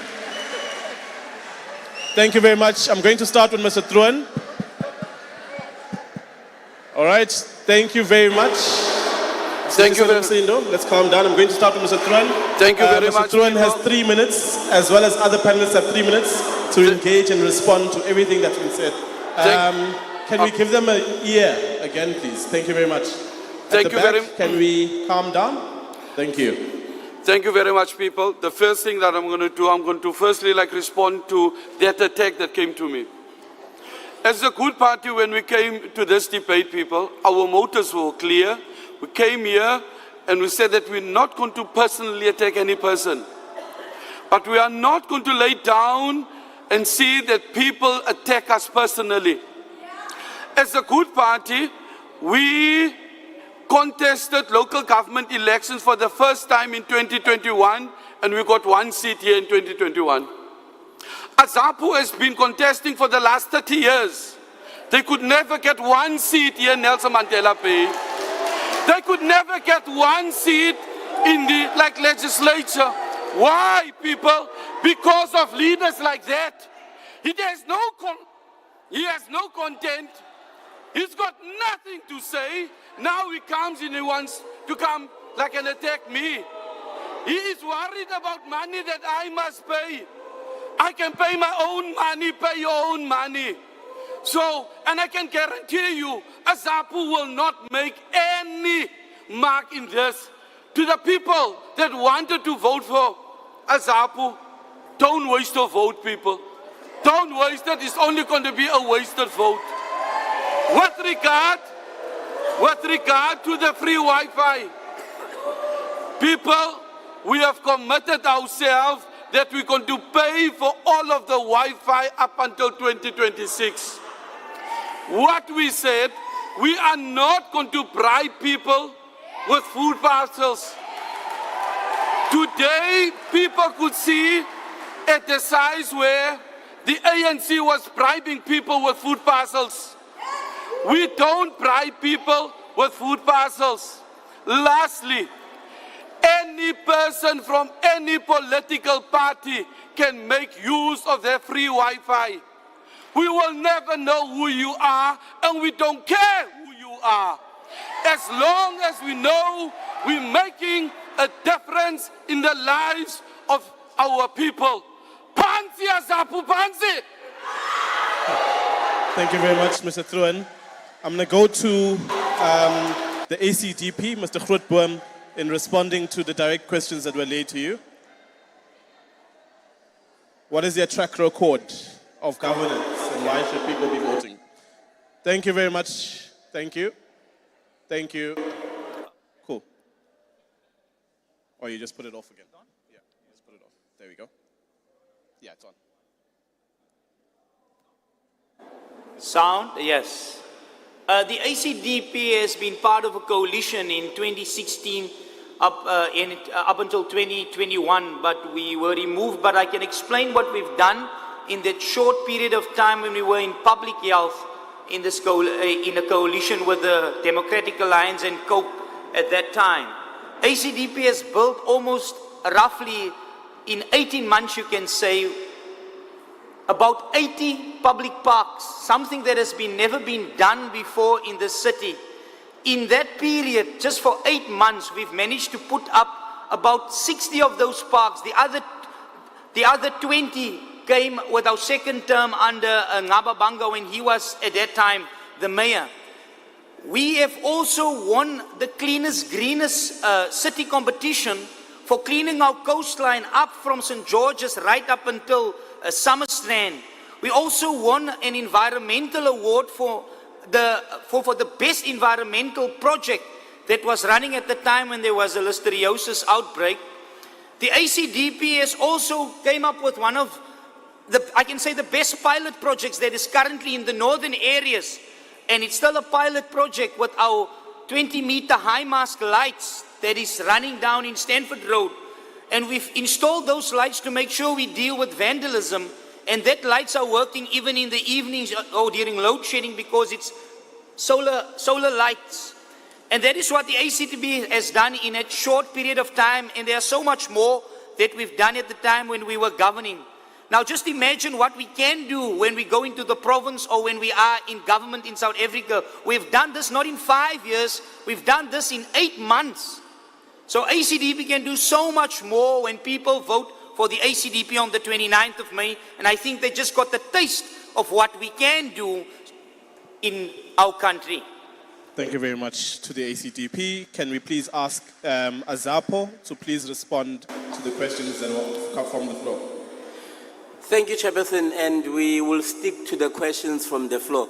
We no longer have time to waste on people who campaign on colored nationalism, get a vote, a seat, and be useless at it. You are sick mentally. I listened to you. The fact that you were a gangster before should not deceive you. It shouldn't. Stick to your Thank point. You. Why am you I are not the subject? facilitator. You are not the facilitator. I listened to your nonsense. Listen to me as well. And Chair, I'm not going to accept that I'm given 30 seconds after I am disturbed. 1 second, sir. Please, let's not interrupt each other whilst we're speaking again. And sir, Mr. from Azapo, you've made your point. Please, can we stick to the questions from the floor? Yes, let me respond the way I want to. Just monitor my time. Azapo is represented in various councils in this country. If you are ignorant as a politician, I can't help you. I was speaking about Nelson Mandela Bay. Comrade Funde. Mr. Truan. He's no longer mentioning you. He's talking about Azapo. I'm not going to accept this 30 seconds thing after I've been disturbed. You'll get a minute extra. Thank you very much. Comrade Funde, what we need to change in Parliament, firstly, is the anti-black attitude. The laws of the Nationalist Party still remain. There is sugarcoating. Everything happening in that Parliament is anti-black. The only party that is probably not funded by white capitalists there is the PAC. Everybody else is on a ticket of white capitalists. A party is formed today. It already has millions. You were correct. Whose agenda will those parties? That's why they are all speaking about open free market system where people who are not equal compete against each other. That is why they came to you, fooled you, consulted on Section 25, asking our people stupid questions. What do you think about the land? Should we give the land back? Our people were fighting for the land. What kind of stupid question is that? Where did those consultations end? It is completely dead. The problem is people are rising for their funders and they are not rising for black people. We will stop imikuku. Imikuku are dehumanizing. They are not acceptable. One of the reasons why people go and build imikuku is because the system is skewed. They require you to first go and stay in Mkuku and then be on a list for 10 years before you get a house. We must kill the Mikuku system. It is dehumanizing. We will build houses in this country. Firstly, you need to take the land in order to have space to build houses. But you also need to end the tender system around critical issues such as housing. You need a state institute that would employ people directly and permanently to build houses, to build roads. We had that even under the worst government of the Nationalist Party. But today we do not have that. There are many things we must support and not demonize SMMEs. SMMEs are a critical component of employing people from the communities.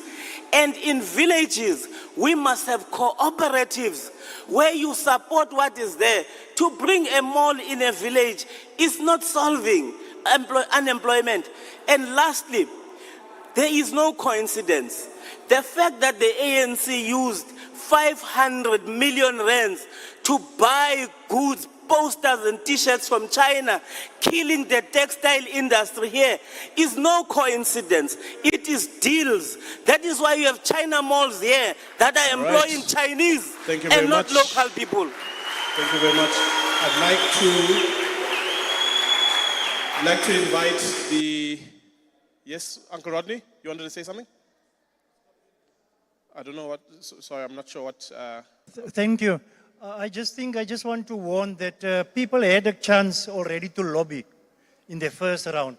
They need to answer questions and not lobby again. No, I hear you. They must respond to those questions. I hear you, Uncle Rodney. I think No. That comment is unnecessary and unfair. I will talk to it. Yeah, I will talk to it. So politicians will respond as they choose. If they choose to ignore the questions, that's fine. If they choose to respond directly to the questions, that's okay as well. They are given just 3 minutes each to do so. Can we ask the UDM to respond? And part of the questions that spoke to all of the political parties was also about the gender representation in leadership as well. No. Thank you, Program Director. Firstly, the UDM is saying, under the leadership of Olomisa, it is wrong that 27 million population of black people queuing for jobs in under 3 million population of white people. It is wrong. Therefore, we cannot celebrate and say that is correct. Now, once we take over, as I've indicated before, we will call a provincial Indaba, where we will invite all stakeholders. I mean universities, TVT colleges. We will do what is called a skills auditing. We will also, remember we've said, we are going to prioritize in the Eastern Cape the agricultural sector. We want to invest in the agricultural sector, and we said we are also going to look at the ocean economy. If you remember back then when President Olomisa was still under Transkei, he was leading a project called Tutuka Project, where he was supplying study guides to students. We want to revive that kind of a project where we will work with TVT colleges and the private sector for skilling of our young people. And we are saying that there must be a fund, a provincial fund that must be created in order to fund small businesses. Not this thing that is done by the ANC called, what is that thing called by the ANC?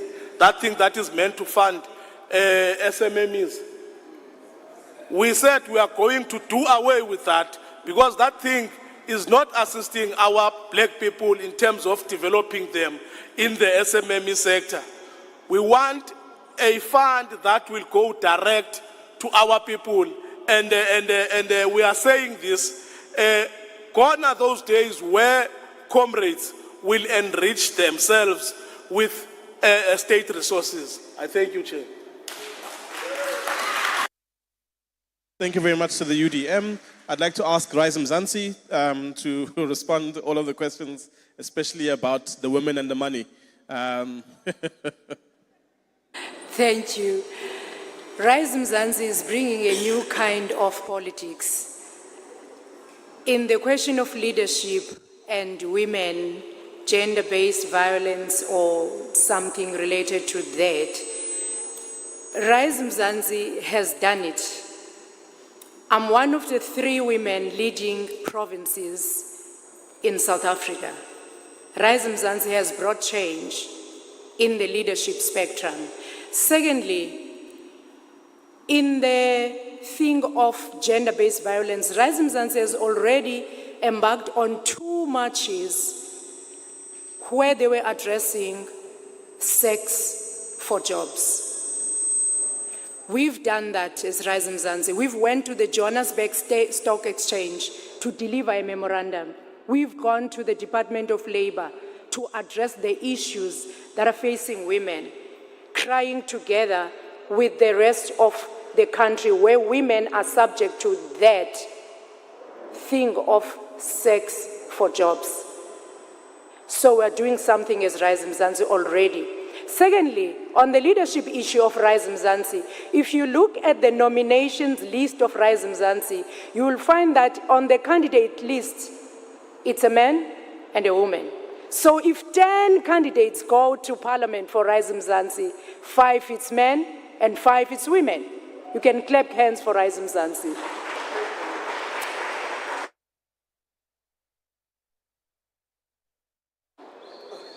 Am I still on? Okay. Rise Mzansi has a vision to build a safe, equal, prosperous, and united South Africa over 1 generation. Now, there are people who are buying into that vision because this country needs unity. This country needs to be reset. And everyone who aligns to our principles, ungcolisa ipokotho yakhe, afake esivivaneni. Sidinga iinkokheli ezintsha, umbono ngamnye ke ufuna imali.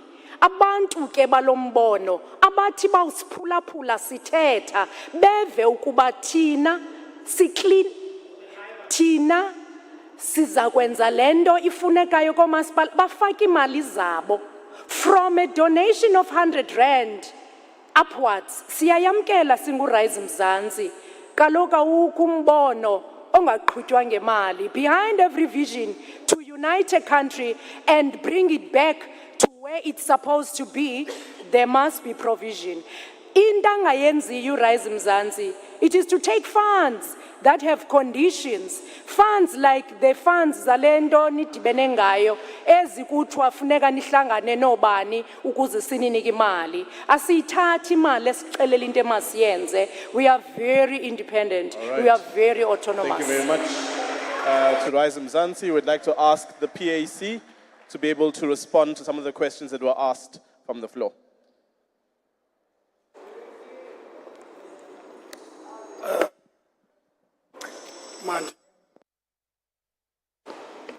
Mandibulele kakhona mntakwethu xa ndiza kuphendula kule mibuzo. Kodwa ke ndakuba ndenza ityala ukuba nawucaphula kwiintetho ezithethweyo apha. I'll be committing a criminal offense, Herbert, if I cannot respond to the blasphemy, political blasphemy, that you are the only party that did not participate in Codesa. You are correct there. But you are committing a historical fraud and intellectual laziness because you are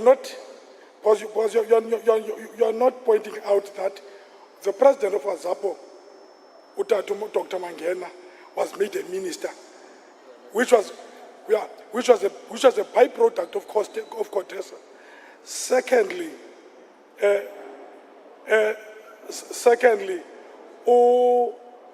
UNEF was made an MP without you contesting the elections. That's why you cannot critique the ANC, because maybe you want to benefit from it again. In the PAC, people are saying that they're going to give people job opportunities. people do not need opportunities. People need jobs. We don't need opportunities. We need jobs now, not later. The PAC is against casual jobs. We want people to be permanent and be given decent jobs, not just jobs. Not this thing that Uncle Tron fights against it, EPWP. People do not want EPWP. People want to be permanently employed by the municipality. On the free Wi-Fi, that Uncle Tron is jumping up and down like a kid given his sweets at Christmas. It is not a new thing.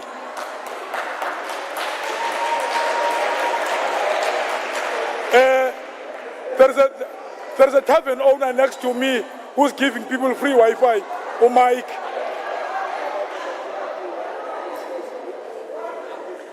Uncle Tronet Andulala again. Then Diego go speak say PAC the question. You know, the strides. One can only say Mindiro Yabulabula. One can go up in the metro.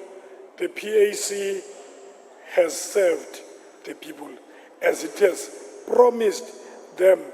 Because the PAC understand that first you need stability in government. Once you have a stability in government, then you will be able to serve the people. You also need to differentiate between interference and intervention. The PAC does not interfere with the officials. The officials will do their own job, and the PA and the politicians must stay in their own line. Thank you very much to the PAC. I'd like to invite the ATM an opportunity to give feedback to some of the questions that were asked from the floor.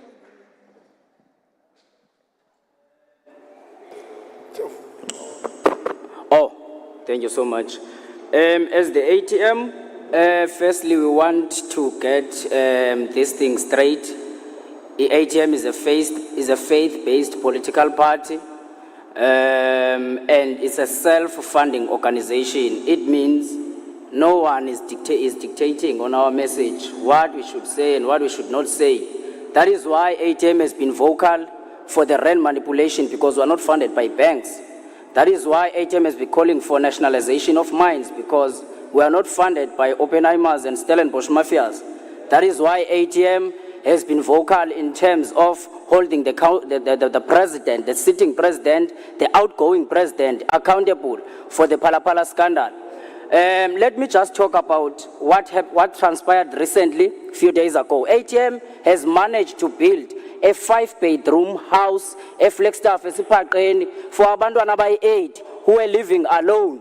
Emkukwini Owayo. A 5-bedroom, a fully furnished house. No organization can do that without a funding, but ATM did, because ATM, it's about the interest of the people at heart. Now, when it comes to crime, which the question was about, the crime ATM aihleki nabo pulimthetho. That is why we are saying ATM is going to introduce a capital-based punishment where, for instance, in case Uyinene, the offender and the murder of Uyinene was not the first-time offender. He killed Uyinene the same way he did it before. Wabanjwa and then waphume jail again. He go and murdered Uyinene. Those are kind of people that are going to face the death penalty, the heinous crime. People who refuse to coexist with other people. Now, the ratio of police reservists, we need to increase the ratio of police so that when the police are found, they find their life at threat by the criminals, they don't need to shoot on air. They need to shoot straight to the criminal, because the police are there to make sure that everyone lives in peace in this country. For the issue of crime again, that is why ATM is saying that we are going to introduce a death penalty. We are going to make sure that we make it difficult for criminals in South Africa. Thank you. Thank you very much, Mhlegazi. Can we have the MK party to respond to some of the questions from the floor? Thank you, Chairperson. I want to first, Comrade Trun, you are correct. You know, when you've been sitting in your own bubble for the past 30 years, it tends to be delusional. And we are phazamiseka apha entloko. So, iyaZapho, the last time it had a seat was in 1991. It had about 50,000 votes. 2004, it fell down to 20,000. 2009, it was below 15,000. Yeah. So when he says that we're a new political organization, I'm pretty sure in the past 6 months we've done more than they've done in the last 30 years. Moving on, CC, your question of gender representation. I'm a male, and in front of me, I think I'm the only one that's below the age of 30. Not only is it gender, but I feel it's also youth representation in the political space. Now, when it comes to the gender question, it's a complex situation where this is a feeling where we've discussed, where you find out if I then bring, as a male, I bring a female forward into the political space, it's the very same people that are going to question, I know bulala nai. That's why I'm Zisi, that's why I'm advocated. So not only is it a problem in the political space, but it makes it difficult to encourage women to take over because we have these bad tendencies of people that are going to judge that same female that is being brought into that space. So we need to find a way where we're going to incorporate females and encourage them to leave those stereotypes that are going to be said about them, but instead take courage and take charge. That's all I have to say. Thank you. Thank you very much to the MK Party, and thank you to the panelists for their responses to the questions. So I was informed by my Abapatbam, the people who are co-hosting this process, that there's a challenge of winter, and so daylight is running out fast. Safety is a big concern. I heard that, you know, the way in which they park their car next to you, they take your stuff, and then they get away in the car quickly. So in the interest of time and safety, I'm going to ask the political parties for 2 minutes each, starting on that side. We'll start with AZAPO, and then we'll move to the PAC, UDM, RISE, MK Party, Good, ATM, and ACDP to round up for the purposes of today. But before we go to AZAPO for their closing remarks for 2 minutes, I'm going to ask Professor Ntsikelelo Breakfast for his final remarks as well and reflections. The symbiotic relationship between politics and money is very interesting. And I'm walking on the fence on that score. Because on the one hand, yes, he who pays the piper calls the tune. On the other hand, the question is, can you win elections only by having ideas without money? I'll leave that with you. The issue of gender is extremely important because we live in a world order where patriarchy still embeds itself. All of us as men, including myself, we benefit out of patriarchy. The concept of privilege is not only confined to race, it transcends beyond that. There's also something called male privilege. And I think we as men don't want to let go of our privileges. Thank you very much, Prof. Can you give Prof a round of applause for those insights? We're going to ask now AZAPO your final remarks for 2 minutes. What's your final resounding call for people in the Nelson Mandela Bay, in Gqeberha, in Eastern Cape, as well as the entire South Africa? Because we are online and virtual, in terms of why should people choose you as a party to lead South Africa? Thank you very much. Our people know us. Our people know we're a principled party. Our people know we sacrificed. We never went to Codesa. They know that is a fact. They know we are no splinter of anyone. We are funded by our people. We will restore their dignity. We will bring back politics, black politics, into parliament. We will not regurgitate 80-year-old corrupt dinosaurs back into the system of the politics of this country. We will bring fresh ideas. all the employment, the health systems, the improvements are precipitated on land repossession. We will repossess our land without compensation. We will not buy our land. Our people will not stay in Mikuku when Azapo is in power. Our people will enjoy Makoya freedom. On the 29th, go and vote for Azapo. Don't only reject the ANC, but reject the splinters of the ANC that are posing themselves as the new messiahs when they introduce the Guptas into the system. Thank you. PAC. We are calling upon the people of this country to vote PAC. I've just listened people now, women. In the PAC, for instance, in this metro, where we have about 32 people in the list, 18 of them are women, 24 of them are young. The PAC is the future of this country, because PAC understands that the young people are a succeeding generation. Because if we invest on the younger people, then we'll make sure that this country goes forward. Ngokuba siyayazi ngokuba umhlambi ongenamgqeku awukhuli, kwaye PAC imile kwinto ebizawubuyisa umhlaba uye ebantwini bawo bawulawule ngokwabo babenefite from the riches of the land. And the PAC is clear on that. We're calling all the people to go. The PAC is not an ageist organization. It will not look at a particular age. It has adopted the 3-in-1 approach. The women, the young, and the old. Because the young are fast on the road, and the old know the destination. If they go together, and we understand, you train a woman, you train the nation, you liberate us, Ania. That is our understanding.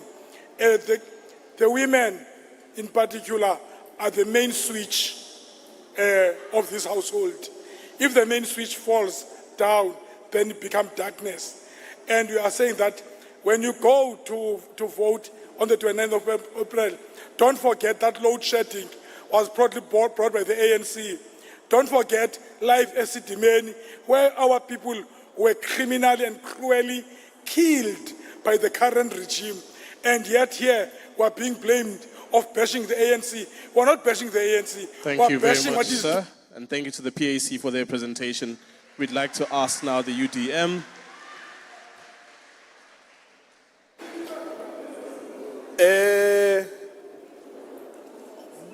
Bantu Bonke Olomisa is the only candidate in Eastern Cape who still carries the original agenda. Therefore, on the 29th, don't make a mistake. Vote for Bantu Bonke Olomisa as a premier of Eastern Cape. Number 2, the UDM from national to the regional level or local government, we are the corruption pastors. UDM has been vocal in parliament. As a result, today we don't have a speaker in parliament. Same applies here in Nelson Mandela. We've been vocal about corruption. We have a city manager that is out of office. It was the UDM who first championed the issue of the corrupt officials in the municipality. So the only hope that you have in terms of rooting out corruption in South Africa, in provincial government, is the UDM. So we are saying, in order for you to have a clean governance on the 29th, go and vote for UDM. If you want a better education, go and vote for the UDM. If you want to root councillors or of government officials who are selling jobs, taking our women for a ride to say if you want a job, you must sleep on top of the table. You must vote UDM. UDM is the only party that will root out corruption and nepotism in the workplace. So on the 29th, we are saying to all of South African citizens, go and vote for UDM. Thank you very much. Ms. Pumlangesi from Rise Mzansi. Need new leaders. On the 29th of May, Nelson Mandela Bay, Eastern Cape and South Africa, go out in numbers and vote in new leaders. This country, this province, Nelson Mandela Bay Metro, you need new leaders. You need a new player who can bring sense and order in your municipality. It's been a while. You've been without identity. You've been without true leadership that cares. Let Rise Mzansi bring ethical and accountable leadership. Kaniziseni oli entsha ningagaleli iolentsha kwintsuba ezindala zizawuqabuka. You need new leaders. Rise Mzansi is bringing that sound, ethical, accountable, capable, and skilled leaders that are going to fix municipalities, starting with the metros that are dysfunctional. And Tina, we will coalesce on people. Positions. We don't negotiate based on positions, but on capability. Are you able to respect the people, to bring dignity, and to stick to your word? Accountability is the way to go. We need new leaders in Nelson Mandela Bay and in the Eastern Cape. Kudala bekhona sidingiwa inentsha. Thank you very much to Rise Mzansi from the MK Party. Your final 2 minutes remarks, please. Thank you. Colleagues and comrades, mine is very, very simple. My plea is, you know what we need to do. You know what we want to change. You know what we need to develop and establish for our people to be in a safe and comfortable country. We have tried and tested leaders that have led in this country. We know what we have done. We know what we are doing, not only in national government, but in provinces, institutions of higher learning, and strategic agencies across all boards and corporations in South Africa. Mine is simple. On the 29th, take your wife, your husband, your boyfriend, your girlfriend, your side chick, go and put an X next to Umkhonto Wesizwe. Amandla. Thank you very much to Umkhonto Wesizwe Party. To good, Mr. Truan. People, the choice is very easy. Do not be impressed with what we are telling you here today, namhlanje vandag. But look what we have done over the past years. You know, fraud and corruption is so prevalent in this metro. MMC Basi is part of this government. I've never heard him once speak about the corruption when it comes to EPWP, about the corruption of the officials, about the corruption of his very mayor. He sits there, he says nothing. Be careful for people what they come and say and impress you here. Because people, any party that does not speak out against fraud and corruption, be careful for them. Learn that lesson, be careful. I have never heard him since 2021 that he say anything about fraud and corruption. With regard to the Wi-Fi that he has, his problems with, what we say, he says, no, people want jobs. We say that people need Wi-Fi to apply for jobs.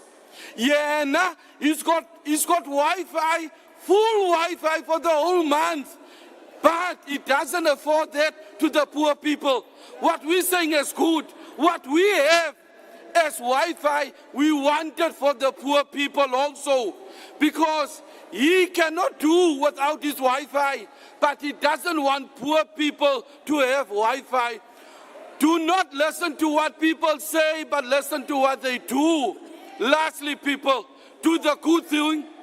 You have seen for yourself for this 3 years.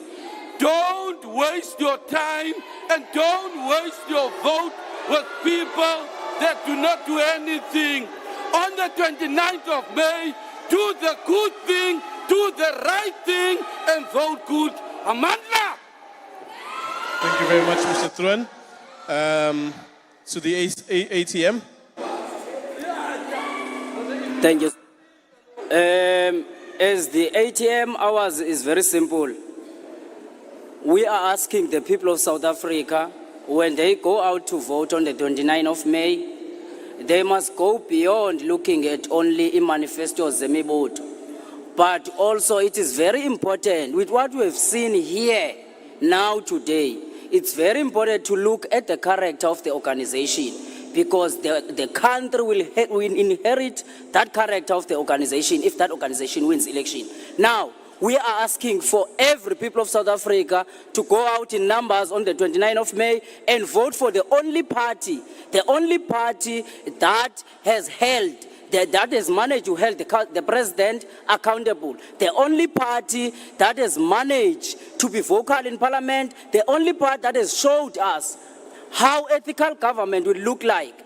Now, that party is African Transformation Movement. On the 29th of May, we are asking the people of South Africa to go out in numbers and vote for ATM. Only ATM, because it is ready to serve and ready to govern.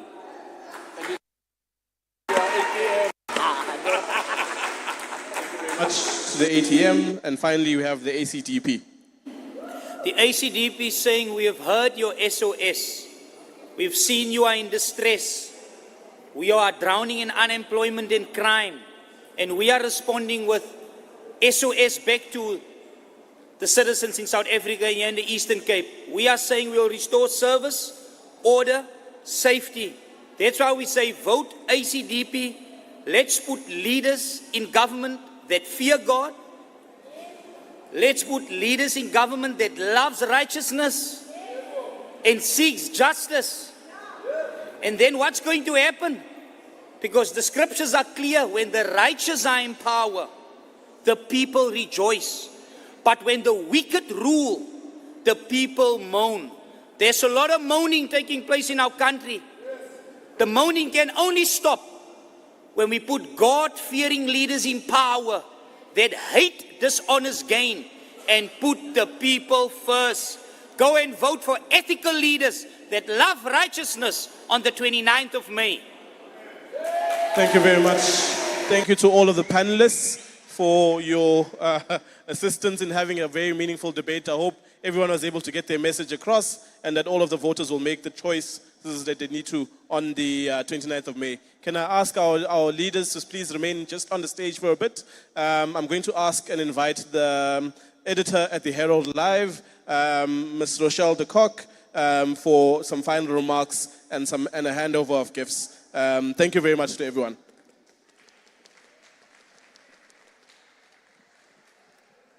Good evening, everybody. Firstly, I'd like to just thank all the panelists for the mature discussion that we had today. I know temperatures were rising a little bit, but that's the nature of politics. It's something that we come to expect almost. And also it does liven things up a bit, so it makes it interesting. Thank you so much for the political maturity that you've showed, as well as the tolerance in the campaigning that's been done in our city over the last few weeks and months. Our democracy is a vibrant one and it's a beautiful one. And I think we all can agree in this room that it's something that we need to protect. I don't know, we've only got 5 days to go. Does everybody know who they are voting for? Who are you voting for?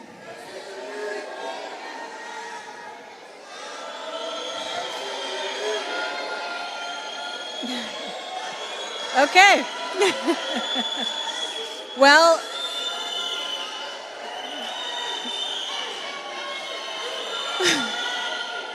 all right. So if some of the polls and analysts are to be believed, Next week, Wednesday, will be the day of reckoning, and the political parties that are represented on the stage will be playing a large role in kicking out the ruling party. That's if some of the polling companies are to be believed. All right, thank you so much to our partners at the Nelson Mandela University's CANRAD department. Thank you to Professor Breakfast for your insights. As always, they are really informative. And I'd like to just acknowledge that some gifts from the Nelson Mandela Museum. Thank you. There you go. All right. People are done.